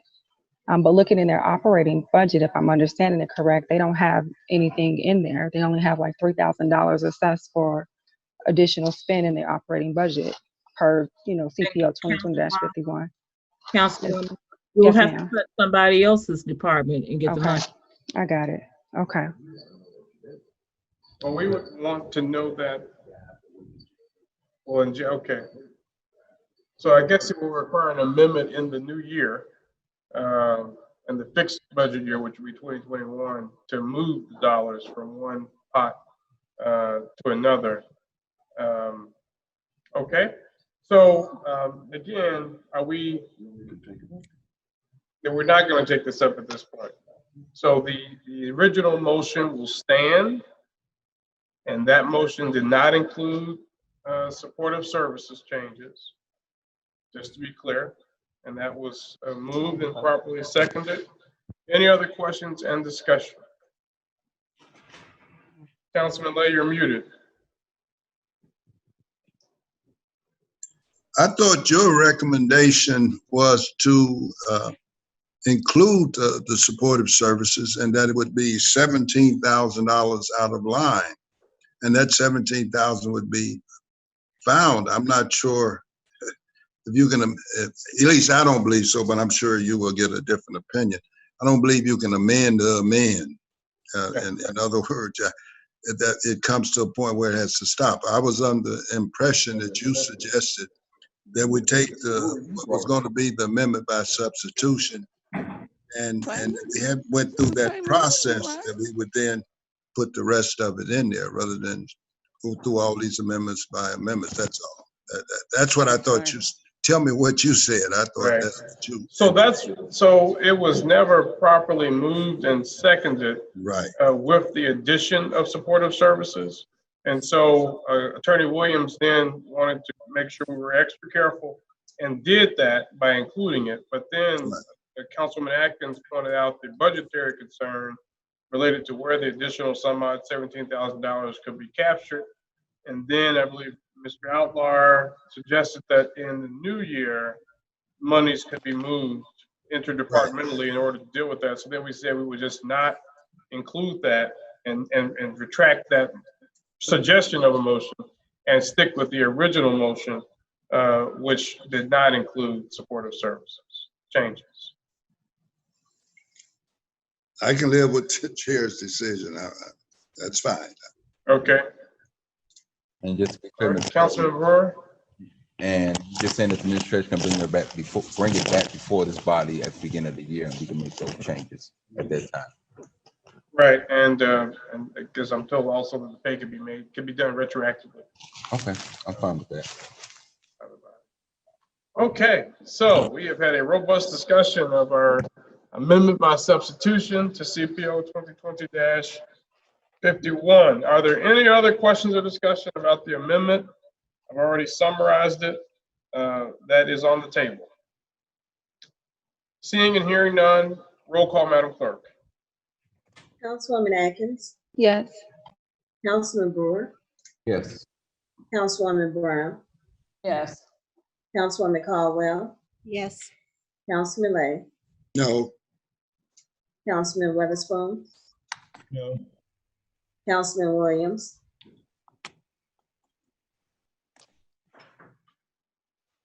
Councilman Williams, Yes. President Godwin. Yes. Mr. President, the vote is 6 yes, 2 no. Thank you, Madam Clerk. With 6 votes, supermajority of the council, the amendment by substitution of CPO 2020-51 passes. At this time, we will consider CPO 2020-51 as amended by substitution. Is there a motion? Mr. President, I move the CPO 2020-51 be amended by substitution. Second. We were voting on it as amended by substitution. Right. Motion. All right, so the motion is that Councilwoman Brown's motion is that CPO 2020-51 as amended by substitution. Amended by substitution. Right, will pass, and it was seconded by Councilwoman Barnes Caldwell, I believe. Yeah. All right. Yeah. Any questions or discussion? Seeing and hearing none, roll call, Madam Clerk. Councilwoman Atkins, You're muted. You're muted. I think she's frozen too. Let's pass and come back to Councilwoman Atkins. Councilman Brewer, Yes. Councilwoman Brown, Yes. Councilwoman Caldwell, Yes. Councilman Lay, No, Councilman Weatherspoon, No. Councilman Williams, Yes. Councilwoman Atkins,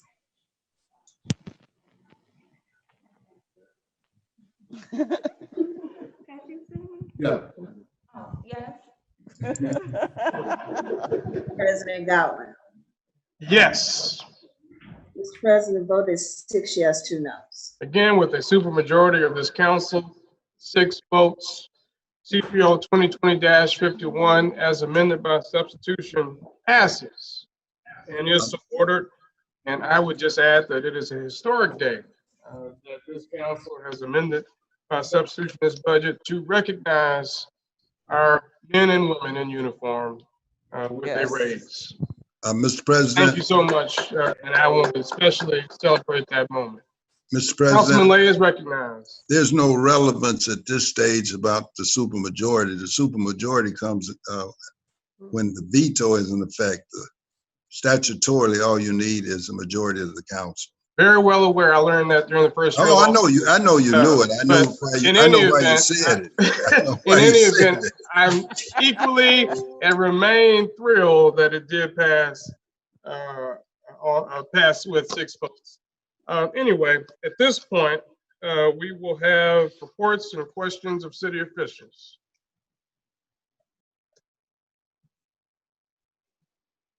I know the mayor was on earlier. I don't see him currently on. Attorney Colvin, are you still here? I don't see Attorney Colvin. So I will presume that there is no mayor's report. Anyone has any questions? City officials? So I will say this, that I want to schedule make a motion to schedule an emergency meeting on Friday, November 6th. Can't believe it's already November. Friday, November 6th at 5:00 p.m. I want to make that motion. Is there a second? Second. It's been moved and properly seconded by Councilwoman Brown to have an emergency meeting on November 6th. And I will just say that the purpose of that is to, in the event that there is a veto, that this body will have an opportunity to override such veto. Hopefully there's not, but if need be, we will do our best to answer that prior to the submission of any data into Gateway. And if there is a veto within the 10-day statutory period, we'll have another meeting to do it and maybe see what can be done retroactively if in fact something has been entered that does not reflect the wishes of this body into Gateway. Any questions or discussions about the amendment, Councilman Lay? Yeah, just one point. Again, I don't have no problem with your motion and the second. I just don't know what time something has to be entered in Gateway. Maybe that also we should discover that. I'm not saying not to make the motion, but do they have to presented prior to 5, what happens if it's 12 noon? That's what I don't know. I don't know when you have to put it in. I would guard that or find out what, make a motion, but somehow find out exactly when it goes to Gateway. Right. Earlier, I did ask, and Right, but you said 12. You said 12 midnight. Right. Her answer was she didn't know, as I recall. She said she hopes not. Yeah. I mean, yeah. I took that she didn't know. Right. And point very well taken. I know that, of course, Tuesday is a holiday, but the 48-hour notice will need to go up, and we'll, if in fact this motion passes, need to make sure it is properly posted in City Hall and sent out as we normally do. If there's no need for a meeting, then we'll deal with that at that time. One of my last suggestions, Mr. President, make it multiple times. Set it now for multiple times, since we don't know that would be 10 o'clock, 12 o'clock, 4 o'clock, 5 o'clock, and we'll find out very quick before November the 6th. I know that don't make sense to the council. No, I actually think it makes a lot of sense. And, I know it don't make sense. But like I say, I won't be doing this in 21. You won't have to worry about me. I'm taking notes in 20 though. So November 6th, Friday. So yeah, I would make it several times prior to, I'd make one prior to noon. We are talking about a Zoom meeting. Right. And you would know, you would have the 4th and 5th to determine when it must be submitted to Gateway. You know, that's all I'm saying. There's no need of having a meeting after it should have been submitted to Gateway. And I understand the purpose of your meeting. I don't disagree with it.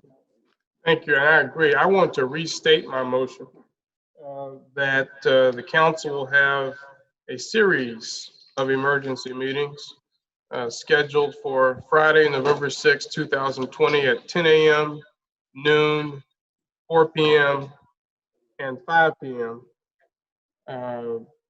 On the stated date. Is there a second? I'll second that. It's been moved and properly seconded by council members Lay and Barnes Caldwell. Any questions or discussion? Yeah, with November 6th, did you say 10, 12, and what? 10, 12, 4, and 5. 4 and 5. Okay. Gotcha.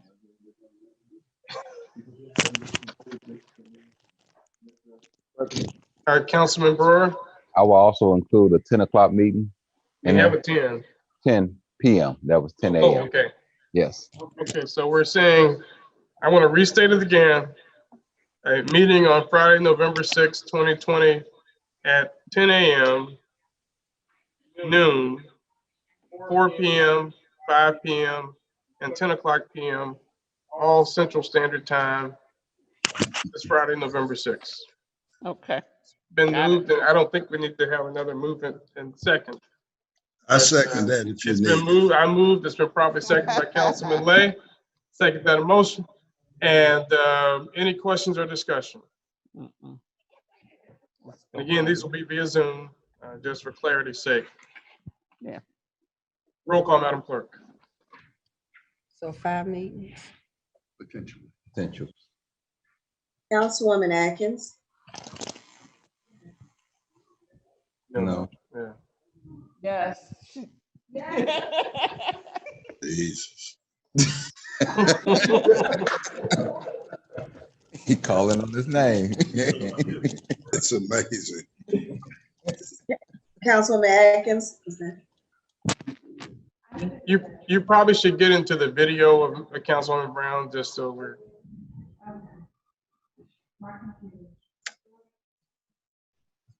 Okay. Councilman Brewer, Yes. Councilwoman Brown, Yes. Councilwoman Caldwell, Yes. Councilman Lay, Yes. Councilman Weatherspoon. You're muted, Councilman Weatherspoon.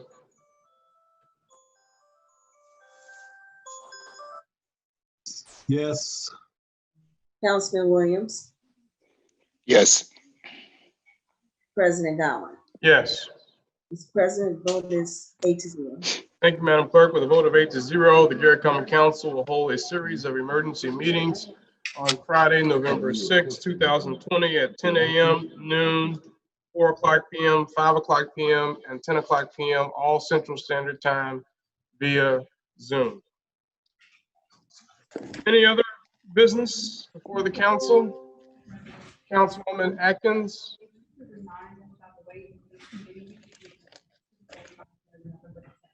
Okay, just want to do a reminder that the Ways and Means Committee meeting, again, that will deal with the Gary Sanitary District trash collection fee hike, will be on Tuesday, November 10th at 5:30 p.m. And that will be, yes, Tuesday, November 10th at 5:30 p.m. via Zoom. And that's to discuss the Gary Sanitary District trash rate increase. Okay. So, seeing no other business, is there a motion to adjourn? So move, Mr. President. So move, we stand adjourned. Have a good evening and make sure you go vote tomorrow.